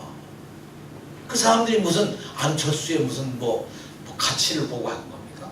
그래서 저는 이제야말로 국민들에게 그런 가치를 보여줄 수 있는 변화, 그것을 이 진보정의당이 작든 크든 그런 희망을 만들어내는 것. 어디서 만들어낼까? 차별성을 가져올 수 있는 건 다른 데가 없습니다. 복지, 경제, 사회 구조 다 같습니다. 차별이 있을 수 있으면 대북 정책과 평화 정책밖에 없는 거죠. 나는 그래서 정말 평화 정책을 아주 당에 가장 앞서가는 그런 중심에 두고 가는 것이 정말 옳지 않겠냐는 생각을 다시 한번 말씀드립니다. 네. 뭐 시간은 지났습니다만 몇 분 더. 아까 이 북미 관계에 대해서는 좀 충분히 얘기 못 하신 것 같아서 네. 지금 이제 한미일 어제 이제 그 6자 수석 대표들은 2부 합의 플러스 알파 해가지고 또 기준을 높여놨단 말이에요. 네. 네. 그렇고 북쪽에서는 이제 회담을 해서 비핵화를 의제로 삼자 네. 약간 열어줬지 않습니까? 네. 그래서 2부라는 것이 우리가 잘 알다시피 이제 이 식량 지원을 네. 하고 그다음에 연변 핵 활동을 중지하고 네. 모라토리움을 하고 이제 그로부터 시작해서 이제 되는데 대강 그 언저리에서 이렇게 시작 접근법을 찾을 것이라고 전문가들이 보는데 네. 지금 이제 문턱을 계속 높이고 지금 이제 전문가들도 지금 당장은 안 될 것이다. 네. 유력 채널을 통해서 실무적으로 많이 이거 시르고 난 다음에 하든지 말든지 판단할 것이라 이렇게 예상하잖아요. 네. 그래서 어떻게 좀 전망을 하십니까? 이게 계속 놔둬버리면 이제 한반도 긴장이 반복되면서 네. 미국 군사복합제한테 네. 이익은 있겠지만 북핵을 강화시키는 결과를 초래하기 때문에 미국 입장에서도 곤혹스러울 텐데 그래서 당장 풀자니 이제 뭐 또 쉽지 않고 어떻게 보시나요? 저는 미국의 지난 20년, 부시 대통령 12년, 플러스 오바마 4년, 16년. 지난 20년 동안에 미국이 한 일은 그 제재와 압박, 그리고 일이 될 듯하면 그걸 깨버리는. 다시 말하면 경수로를 지어준다고 해서 그 경수로가 그때 북한으로서는 최고로 필요한 것이었습니다. 1991년 이후에 북이 가장 어려웠던 것이 동굴압화가 무너지면서 어려웠던 것이 에너지 공급이 뭐 3분의 1이 줄어버렸으니까요. 북이 견딜 수가 없는 거죠. 그래서 그 사람들이 필요한 게 경수로였습니다. 그래서 경수로 전기를 생산해내기 위한 새로운 방법으로 북이 원자력 발전소 계획을 세우고 5메가와트 시험용 원자로를 소련에서 들여다가 이 영변에 설치하고 가동을 시키고, 그리고 한쪽으로 50만 킬로와트 그것이 50만 킬로와트 전력이 아닙니다. 50만 메가와트 50만 메가와트를 생산해낼 수 있는 원자로, 또 하나가 200만 메가와트를 생산할 수 있는 원자로. 이 세 번째 것은 계획 중이었고요. 두 번째 것은 이 공장을 건설하려고 하는 그런 단계까지 갔었습니다. 이 단계에서 미국이 고민을 한 거죠. 저걸 폭격으로 두드려 부셔버리느냐, 아니면 뭘 하냐. 근데 포격하는 걸로 결정했었는데, 포격하는 걸 결정하고 나서 보니까 그게 94년입니다. 전쟁이 일어나는 경우에 보통 손실이 아니거든요. 지금도 20년 전에 전쟁이 일어나면 얼마나 많이 죽느냐. 한국군이 47만 명이 죽고요. 그 단기전에서. 미군이 5만 명이 넘는 미군이 죽고 일반 시민에건 100만 명이 넘는 사람이 일거에 단기전에 죽을 수 있는 전쟁이 그 1994년에 예견했던 그 단기전입니다. 그러니까 미국이 이걸 손을 못 댄 거고 결국은 아까도 말씀드린 것처럼 이것은 결국은 중국과의 피할 수 없는 전쟁으로 가니까 이것은 미국이 국제사회에서 받아들일 수가 없는 거였죠. 결국 클린턴이 이걸 막지 않았습니까? 그러면 북미 관계는 정말 뭐냐?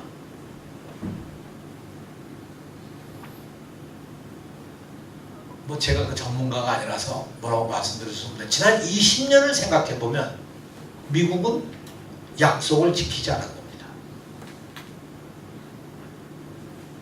가령 지금 229 합의 경우도 229 합의의 내용은 딜이라는 이름으로 붙였습니다. 딜. 그래서 주고받는. 근데 딜이라고 할 때 여러분 남북 간의 회담도 그렇고 어느 회담이건 제가 아까 얘기 드린 그 제네바에서 기독교 대표가 회담해서 합의문 만들 때도 밤새도록 논쟁을 했습니다. 이 단어 하나 문장 하나 때문에. 그럼 229 합의를 할 때 거기에 분명히 얘기한 건 모라토리움은 뭐냐면 미사일에 대한 모라토리움이었지 로켓에 대한 모라토리움이 아니었습니다. 그럼 그 회담 전문가들이 로켓과 미사일을 구별을 못해서 그걸 그렇게 했겠습니까? 2달 후에 로켓을 쏘려고 하는 북한이 로켓을 쏜다는 계획을 숨겨놓고 미사일이라고 얘기를 했겠습니까? 그러면 미국이 2달 후에 쏠 걸 모르고 로켓이라는 말을 안 넣고 미사일이라는 말로 썼겠습니까? 로켓이라는 말은 쓸 수가 없는 것이 그것은 세계 어느 나라든지 주어져 있는 평화적 우주의 평화적 이용에 대한 권리이기 때문에 문서에 넣을 수가 없었던 겁니다. 그게 다 알고 한 겁니다. 그래 놓고 결국은 이걸 나중에 가서 그 로켓 발사한 걸 이유로 해서 2009년이죠. 2012년 4월에 로켓 발사하지 않습니까? 그걸로 이제 그것이 왜 로켓 발사를 하냐? 북으로서는 김일성 탄생 100주년을 기념하는 기념 행사의 하나이기 때문에 더구나 김정일 국방위원장이 죽기 전에 다 계획해놓은 해놓은 거기 때문에 김정은으로서는 안 할 수가 없는 거죠. 그러니까 세계 각국의 기자들을 부르고 전문가 불러서 다 놓고 이제 우리가 쏩니다 하고 쏘는데 실패를 하지 않았습니까? 그래서 사실은 그걸 그럼 미국이 몰랐느냐? 나는 그러지 않았다고 생각합니다. 로켓과 미사일을 구별 못하는 전문가가 있었겠습니까? 밤새워서 논의해서 이 합의문을 만들어냈는데 그걸 미국이 로켓이라면 생각을 못하고 있겠어요? 저는 그래서 이걸 한 다음에 로켓을 쏜 걸 갖다가 미국이 애써서 그 미사일은 로켓도 아니야 미사일이야 미사일 그러면서 얘기했겠습니다. 아닙니다. 미국이 이것도 어긴 겁니다. 왜? 그걸 깨는 게 미국한테 유리하니까. 어떤 얘기를 북한이 하더라도 세계는 믿지 않습니다. 그러나 미국이 얘기하면 믿는 거죠. 왜냐면 미니까. 이게 우리들에게 한계입니다. 우리들이 갖고 있는. 미국이 얘기하는 건 올바른 거고 북한이 얘기하는 건 잘못된 얘기고 우리 다 그렇게 어느 사회가 쇠뇌가 돼가지고 그렇게 언론에서 다 돼 있기 때문에 이거 깬 건 북한이다. 왜 자식들 약속해놓고 왜 로켓을 왜 쏴서 오기를 쏘지 않으면 되는 건데 그 북한은 김일성 주석을 위한 그 축포인데 여러 기간을 준비해가지고 비로소 그걸 쏘는 건데 이걸 갖다가 쏘지 마라. 그게 되겠습니까? 왜 남쪽은 나로 쏘면서 우리는 왜 안 되는 거냐? 이런 것도 되겠죠. 그래서 이런저런 걸 생각해보면 결국 지금에 와서 북미 관계라는 거에 있어서 미국이 근본적으로 정책이 바뀌지 않는 한 북미 관계는 해결될 수가 없습니다. 다시 말해서 미국이 북에 대한 적대적 정책을 해소하고 북에 대해서 핵 공격을 하지 않겠다고 하는 공개적이고 확고한 약속을 해놓지 않는 한 지금 미국이 주장하는 것 같은 북핵에 대해서 검증 가능한 모든 것들을 검증할 수 있는 체제 아래서 핵을 해소한다 하는 건 불가능한 얘기라고 그러죠. 그럼 이 불가능한 관계 속에서 우리가 어떻게 할 거냐? 그냥 아까 말씀드린 것처럼 남북이 강력한 통합력을 가지고 밀어내면 미국이 결국 여기에 따라올 수밖에 없는 거겠죠. 결국 나는 이걸 풀 수 있는 길이라는 건 남북의 힘입니다. 그래서 저는 이 오늘 반복해서 드리는 말씀이지만 미국은 절대로 이 정책을 현재 상황에서는 변함이 없고 북한도 핵 절대 포기할 수가 없는 거죠. 근데 이러니까 일부 사람들이 우리나라에서도 이런 얘기들 하는 거죠. 봐라, 20년만 해온 건 실패하지 않았냐. 그 실패의 원인이 뭐냐? 북한이 핵을 고집했기 때문이지 북한이 핵만 안 가지겠다고 했으면 되는 거 아니었겠느냐. 그렇게 생각을 합니다. 그러니까 북한은 그런 데서 뭐라고 얘기하냐면 봐라, 후세인이 어떻게 죽었냐, 가다피가 어떻게 죽었냐. 그 두 사람이 다 미국 정책에 대해서 옹호를 하고 미국 정책에 대해서 다 순응했던 사람들 아니냐. 그러나 이용 가치가 없으면 그 자리에서 그만 가는 거 아니냐. 그런데 우리 보고 핵무기를 포기해라. 우린 못한다. 이런 이제 악순환이 여기에 이제 깔려 있는 거죠. 그래서 사실 이 문제를 우리가 해결하기가 참 어려운 겁니다. 미국의 맥나마라 국방장관이라는 사람이 나중에 후에 수려한 것이 베트남 전쟁을 일으킨 건 미국의 실책이었다. 그때 이렇게 자기가 수려합니다. 그 이라크 전쟁에 대한 것도 나중에 어떻게 평가하는지 모르죠. 한국 전쟁에 대한 걸 미국이 어떻게 평가하는지 아직 그건 잘 모르겠습니다. 그래서 지금 현재 우리에게 당면한 과제가 있다면 뭘까? 저는 그것이 지금 이런 문제들 속에서 풀어가야 될 것이 결국 모든 거의 핵심은 첫째, 이렇게 얘기하면 이것도 또 뭐 북한이 주장하는 거니까 이거 이렇게 하면 안 된다고 그러겠지 모르겠지만 전쟁을 먼저 끝내야 되겠죠. 그렇지 않습니까? 정전 60년에 끝내야 될 거 아니겠습니까? 그리고 정전협정이라는 건 이미 그건 백지화된 겁니다. 효력이 없습니다. 중립국 감시위원회도 지금 없어졌고 지금은 그게 작동하지 않습니다. 다만 정전협정이 작동하는 것은 휴전선과 군사분계선밖에 없는 거죠. 이것은 휴전선과 군사분계선은 결국은 정전협정 때문에 되는 것이 아니라 남북이 각각 무력에 대치를 하고 있는 것이지 어느 쪽도 이것을 공격적으로 할 수가 없으니까 그런 거죠. 공격 명령을 내렸다면 그날로 전쟁 상태로 들어가는 거니까 어느 쪽도 손을 못 대는 거지. 정전협정 때문에 그랬다 그렇지 않다고 생각합니다. 그게 두 번째 필요한 건 이 평화협정입니다. 이 평화협정을 어떻게 창조적으로 만드느냐, 이것이 우리들에게 중요한 과제가 되기 때문에 나는 오늘 마지막 여러분들에게 하고 싶은 말씀은 진보정의당이 정말 평화를 위한 평화협정에 대한 이 문제를 어떻게 해나갈까, 이것을 정전협정 60년에 우리가 깊이 한번 반성하면서 만들어가야 될 과제가 아닌가 이렇게 생각합니다. 30분에 끝내는 걸로 하면 한 2분 정도 더 질문을 하실 수 있을 것 같은데. 그 시간이 길어서 얼른 끝내고 싶었네요. 네. 꼭 물어봐야 될 것 같아가지고요. 네. 그 노무현 대통령께서 NLL 포기 발언을 했다는 진위 여부를 저희는 노무현 대통령을 100% 믿지만은 다른 사람들이 그렇게 공격을 해왔을 때 답변이 분색하거든요.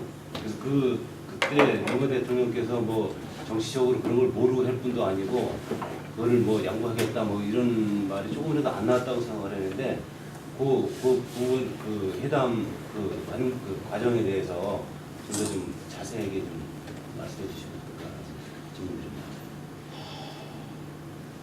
아직도 이렇게 믿지는 못하시네.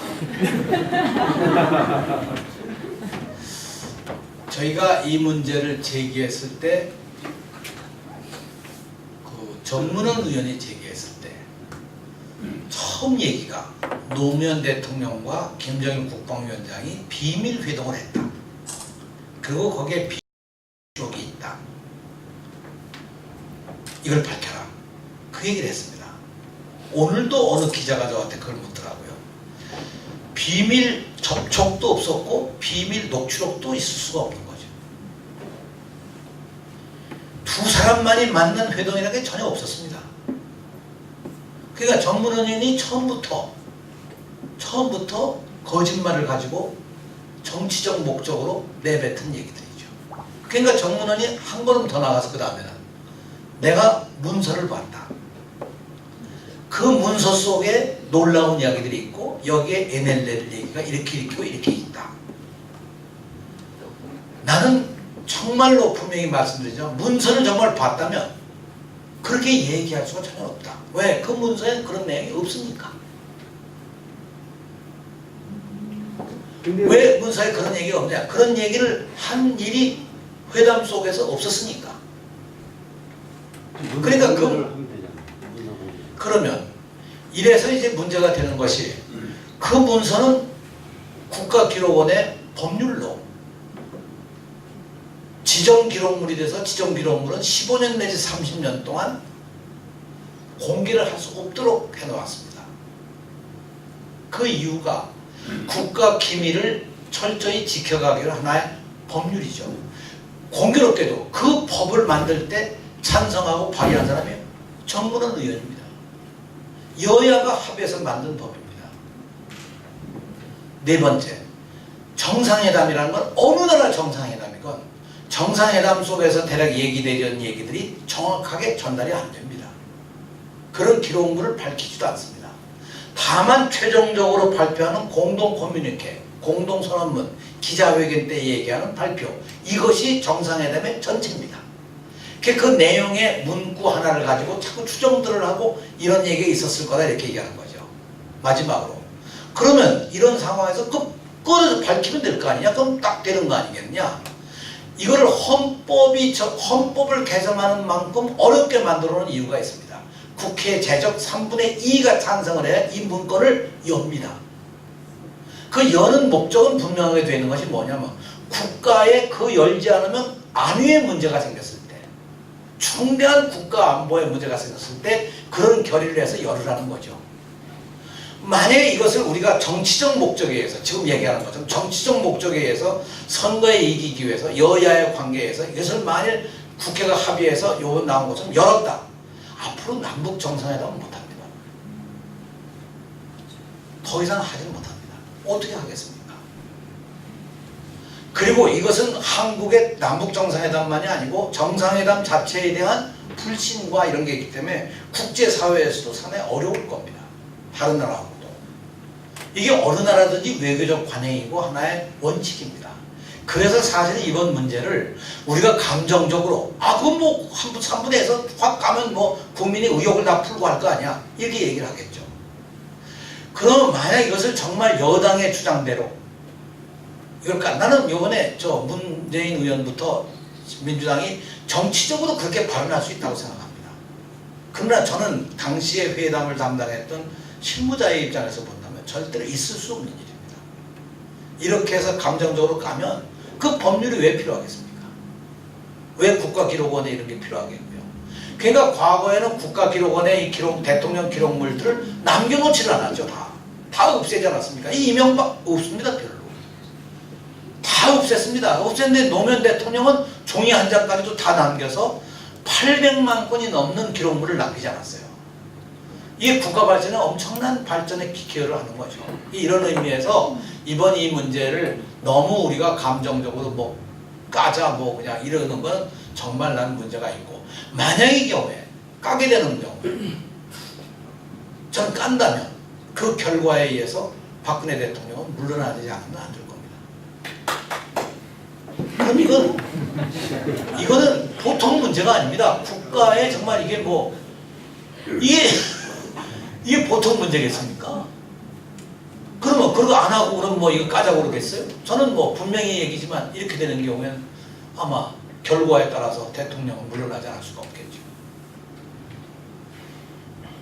이것이 국가에 주는 영향과 손실이 얼마나 크겠어요. 네. 그거를 이제 민주당 쪽에서 알면서도 이렇게 스무스를 띄는 건지 아니면 그냥 정치적 목적으로 그냥 이렇게 하는 건지 그 장관님께서 어떻게 보시는지. 제가 민주당이 아니니까 잘 모르겠는데요. 그런데 아마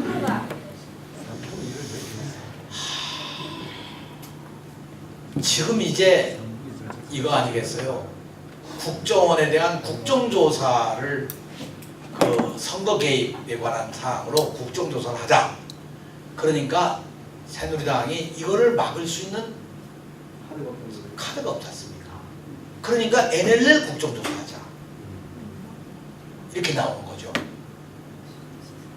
그러면 아마 야당으로서 이걸 받지 않을 수가 없을 겁니다. 그러니까 야당이 얘기한 것이 그러지 말고 그럼 원본 가보자 그러면 이렇게 나온 다분히 정략적 발언이라고 저는 그렇게 봅니다. 그러나 난 정치권은 그렇게 얘기할 수 있다고 생각해요. 그러나 우리 같은 입장에서 원칙을 그게 아니니까 법률이 정한 질서와 원칙이 있고 그것을 지켜나가기 위한 것이 정치하는 사람들의 책임이라고 하면 저걸 저렇게 뭐 막 그냥 까자 해서 까고 뭐 그럴 일이 절대 아니라고 생각하는 거죠. 조선실력도 많이 못 받지 않습니까? 못 보는 거죠. 예. 네, 그럼요. 이해가 안 갑니다. 수상기 위원장이 봤다는 건 뭐죠? 서상기 위원장이 봤다는 거는 이게 이제 그렇습니다.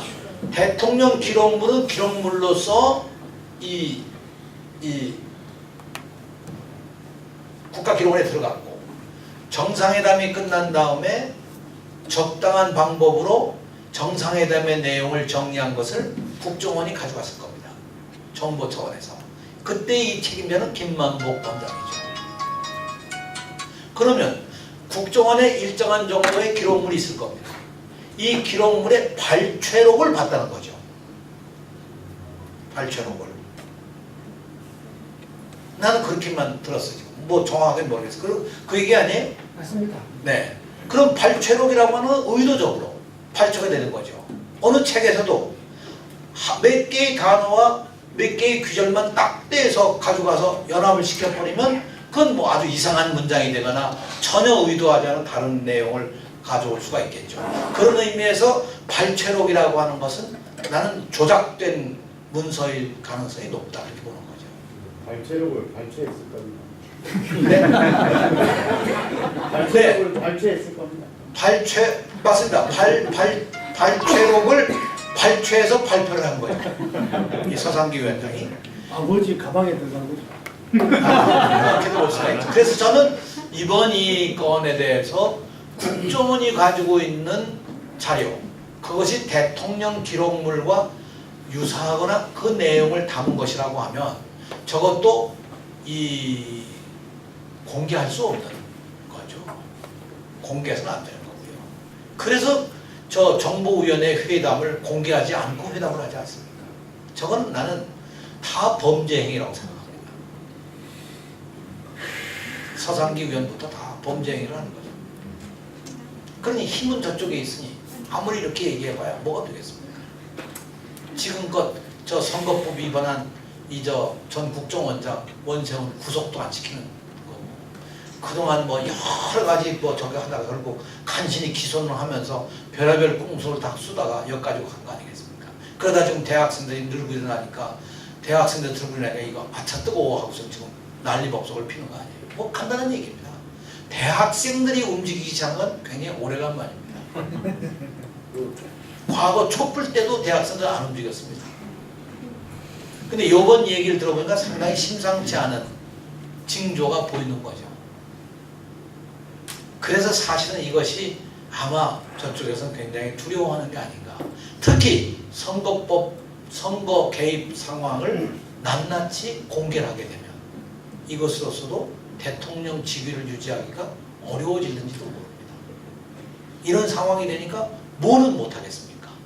그런 상황에 민주당이 뭐는 못하겠냐는 걸로 대답을 해야 되니까 좀 깝깝해지는 거예요. 그러나 민주당으로서 저도 아침에 좀 얘기를 들었어요. 민주당 쪽에서 뭐 도저히 이런 그 상황에서 이렇게 대응할 수밖에 없다. 그래서 나는 걔도 그게 아닌데 원칙을 지켜가는 게 중요한데 상대방이 이렇게 나온다고 거기에 무원칙하게 그렇게 나가는 건 적절치 않은데 그 생각하고 제가 오늘 일부러 기자들이 묻는 데마다 제가 대답을 했습니다. 학술기 언론에서 공격하니까요. 민주당이 법에 위반된다.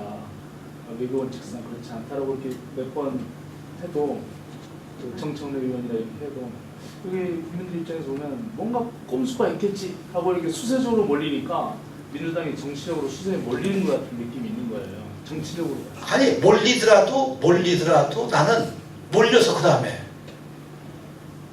저 사람들도 저걸 밝혀내려면 국가기록원에 있는 문서를 내다가 놓고 밝히자면 못 밝히는 거거든요.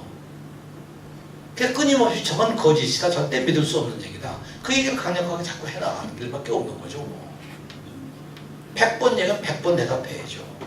저는 그게 중요하지. 지금 얘기대로 국민들이 이거에 대해서 의혹을 가지고 있을 수 있다. 그러니까 뭐 까자. 이거는 나는 그렇다고 해서 원칙을 깨고 가는 거는 적절치가 않다라고 저는 생각을 하는 거고, 정략적으로 그럴 수 있다. 그래서 민주당이 최선은 아니지만 차선책을 선택해서 한 것이다. 나는 그렇게 볼 수 있죠. 저 같은 경우는 차선이 있을 수가 없잖아요. 원칙론만 얘기할 수밖에 없는 거죠. 또 그 내용이 전혀 없으니까 당당하게 이런 주장도 할 수 있는 거죠. 다 어려운 얘기입니다. 그럼에도 불구하고 정치의 현장에 있는 얘기가 또 다를 수 있으니까요. 오늘 글쎄 조금 더 좋은 얘기를 할 수 있었으면 그런 생각을 했고, 이 강연 얘기 요청이 있었을 때만 하더라도 이 남북회담이 열릴 수 있다는 희망이 있었을 때죠. 네. 사실 저도 이번에 그 장관급 회담 참 놀랐어요. 왜 놀랐냐면 저게 처음부터 나는 좀 이상하다고 생각했습니다. 첫째로 6월 6일 날 저쪽이 조평통 대변인이 당국회담을 하겠다. 근데 우리가 받은 게 장관급 회담을 하자. 이렇게 바로 그 다음날 기다렸던 듯이 우리 6일째 장관이 나와서 기자 브리핑을 하면서 이렇게 얘기했단 말이에요. 장관급 회담을 하자. 그러면서 닷새 후에 하자. 12일 날. 근데 여러분, 장관급 회담은 최소한도 준비 기간이 한 달입니다. 아무리 회의의 달인이라 해도 닷새 동안에 해낼 수가 없습니다. 더구나 6년 동안 해보지도 않은 사람들이 닷새 동안에 이거 회담을 한다? 놀라운, 나는 와 이건 아주 뭐 정말 이건 놀라운 얘기야. 그 많은 의제를 놓고 1박 2일을 하겠다? 이것도 도저히 납득하기 어려운 제안이었습니다. 난 그 제안을 보면서 야 정말 누구의 발상에서 저런 얘기가 다 나왔을까? 모르면 무식하다고 저렇게 해서 나온 건가? 그 여러 가지 생각을 했었는데, 분명히 통일부의 직원들이 그렇게 바보가 아니고 그런 사람들이 아닌데, 거기 다 회담 본부에도 있고 다 사람들이 많은데, 거기다가 회담에 대한 실무회담을 하러 가는데, 실무회담의 수석대표를 회담 본부라고 있습니다. 거기에 회담 본부에는 상근 대표라는 사람도 있습니다. 회담 상근 대표. 이 사람은 회담에 대해서 전문가로서 거기 상근 대표로 나와 있는 사람이고, 회담 본부장도 1급입니다. 그러니까 회담 본부장이 실무회담에 나가면 할 일이지 왜 정책실장이 나갈까? 그것도 난 좀 의심스러웠었어요. 그는 어떻든 간에 가서 회담을 하더니 결국 깨지지 않았습니까? 여기 우리는 김양권 내보내라. 저쪽에서는 상급 회담을 하자. 너희가 장관급 회담하지 않았냐? 그러더니 합의된 내용이 그럼 당국 회담으로 한다. 또 이렇게 이름이 바뀌었어요. 그게 뭐 그 얘기가 당국 회담 한다고 그러면서 이것이 이제까지의 과거의 회담의 유형을 바꾸고서 새로운 걸로 가기 위해서, 창조적 회담으로 가기 위해서 당국 회담을 했다. 아니 지들이 장관급 회담 하자고 얘기해놓고 지들이 또 그걸 바꿔놓으면서 우리는 새로운 걸 갖는, 완전 사기치는 거 아닙니까? 이 사기극이 누가 연출을 하고 누가 대본을 만드는 건가? 그게 참 저는 지금까지도 궁금합니다. 그게 아니나 달라요? 결국 이 실무회담 끝판에 가서 깨지지 않았습니까? 근데 이 대목에서 좀 나도 유감스러운 건, 북한도 서로 차관이 나와도 그럼 나와서 회담을 하고 그 다음 단계 어떻게 되든 해야지. 그걸 그렇다고 해서 내팽개치고 그냥 우리 내려보내는 거 보류다. 이것도 참 북한이 가지고 있는 한계로구나. 그런 생각을 했죠. 근데 나는 요전번 회담에서 미국이 고위급 회담 안 받아도 좋다. 우리가 장관급 회담 안 하고 당국 회담 안 해도 좋다. 그러나 이런 결과가 이제 앞으로 4차 핵실험이 되면 그러면 어떡할 거냐. 오케이. 북이 만일 김양건 부장을 대표로 내보내겠다. 남쪽에서는 청와대 김장수 국가안보실장이 나와라. 그럼 어떡할 거냐. 이게 참 낙한 얘기들입니다. 그래서 이 어린애 장난도 아니고 이게 요번에 격을 가지고 얘기한 건 정말 이 격을 이 비교할 수가 없습니다. 그러니까 또 이게 무슨 뚱딴지같이 황우여 대표가 쓰자면 뭐 격표를 하나 만들자 남북에 이런 무지한 얘기가 세상에 참 아니 저쪽은 지금 사회주의 국가로서 노동당을 중심으로 한 그런 통치 체계고 우리는 상권 분립이 되어 있는 민주사회의 국가의 체계인데 그걸 어떻게 비교하겠다는 얘기입니까? 나는 기상천외한 이런 발상들이 아니 저 모르는 놈이 얘기해도 좋은데 당 대표를 한다는 놈이 그렇게 얘기를 하니 그것도 변호사를 수십 년 동안 하고 말이죠. 국회의원을 그렇게 오랫동안 한 사람이 적어도 가깝습니다. 황우여 씨가. 우려스럽잖아요. 그러니까 우려가 되는 거죠. 그때부터 저는 정말 우려가 깊었습니다. 아니 이게 북에서 볼 때 저걸 뭐라고 그러겠어요. 아주 그런 얘기는 좀 안 했으면 좋은데 그래서 참 우리가 여러분 보시는 바와 같이 저는 이번 회담을 그래가지고 MBN인가 거기 가서 회담을 하는 방송을 하는데 그 전에 이 12일 날 회담에 저보고 나오라고 그랬는데 그 전날 10일 날 제가 10일 날 오후에 나 그 방송 못 하겠다. 내일 모레 그 회의에 차관급이 나갈는지도 모르는데 내가 장관을 지낸 사람이 가가지고 무슨 코멘트를 하겠냐 거기에. 나는 못 나간다. 격이 안 맞네요. 격이 안 맞고 나는 그때 차관이 나갈 걸로 예상을 했습니다. 분명히 이건 수를 이렇게 쓸 거다. 북은 장관급이 나와도 여기가 차관을 내보낼 거다. 차관 아니면 차관보다 더 밑에 사람이 나가는지도 모른다. 이 생각을 하고서 내가 그랬더니 그쪽에서 뭐 난리가 났어요. 세팅이 다 되고 뭐 다 되는데 안 나오시면 어떡합니까? 아니 세팅이 저쪽 세팅이 달라지는데 나는 못 나간다 그러니까 다른 걸 구해봐라. 그 12일 날 제가 방송을 안 나갔죠. 안 나가고 11일 날 오후 방송에서 내일 회의 안 열린지 모른다. 그랬더니 앵커가 그 송지현 씨가 앵커를 했어요. 송지현이 깜짝 놀라더니 어떻게 그렇게 보십니까? 이제까지의 상황으로 보고 이제까지 내용으로 보면 저게 6.15 내용 때문에 안 될 가능성이 높다. 그랬더니 모든 사람들 가운데 미리 안 될 거로 예상한 건 저밖에 없었대요. 근데 그 무슨 점쟁이라 그런 건 아니고요. 아, 참. 근데 그게 현실화되는 게 너무 안타까운 거죠. 오늘 이제 모임을 제가 끝내면서 이제 질문도 뭐 하실 만큼 하셨으니까 마지막으로 제가 하나만 더 코멘트를 하고 지나가고자 합니다. 이 통일은 긴 과정입니다. 그래서 여러 가지 우여곡절이 생길 수 있습니다. 그런 거에 너무 좌우되지 말고 긴 목표를 가지고 갈 수밖에 없다. 가령 정당의 경우에 특히 진보정의당이 앞으로 뭐 전당대회도 하신다니까 진보정의당 경우에 이 통일관계에 대해서만큼은 굳건한 방향과 목표를 정하고 방법론까지도 제시해서 그런 긴 평화의 프로세스, 통일의 프로세스를 당이 늘 주관하면서 일희일비하지 말고 너무 이게 뭐 떠들썩하게 갈 거 없이 긴 목표의 길을 좀 흐트리지 말고 갔으면 좋겠다는 생각이고요. 특히 남북관계는 그렇습니다. 두 번째, 정말 이 국민이 모두 합의하고 따라올 수 있는 어떤 얘기라는 건 없습니다. 우리 쪽에. 그래서 긴 프로세스에 우리가 어떤 정책을 정하고 좀 갈 필요가 있다. 두 번째, 국민이 서로 그걸 받아들이지 않는다 하더라도 소수가 받아들인다 하더라도 너무 그거에 연연하지 말고 적어도 소수의 목소리라도 정확하게 전달할 수 있도록 노력하는 것이 필요하지 않겠느냐. 저도 그런 생각을 가끔 합니다. 그래서 정말 정당이 늘 그런 흔들림이 없는 굳건한 모습을 보여줄 때 국민도 한 사람 한 사람이 어떤 반응을 가져오지 않겠느냐. 마지막은 이제 이겁니다. 정당이 정권을 쟁취하는 것이 하나의 목표임에 틀림없지만 그러나 정권을 쟁취하기 이전에 정치를 바꾸는 것도 대단히 중요한 하나의 과정이기 때문에 우리가 변하지 않으면 정당이 변할 수 없고 정당이 변하지 않으면 정치를 바꿀 수 없는 거 아니겠습니까?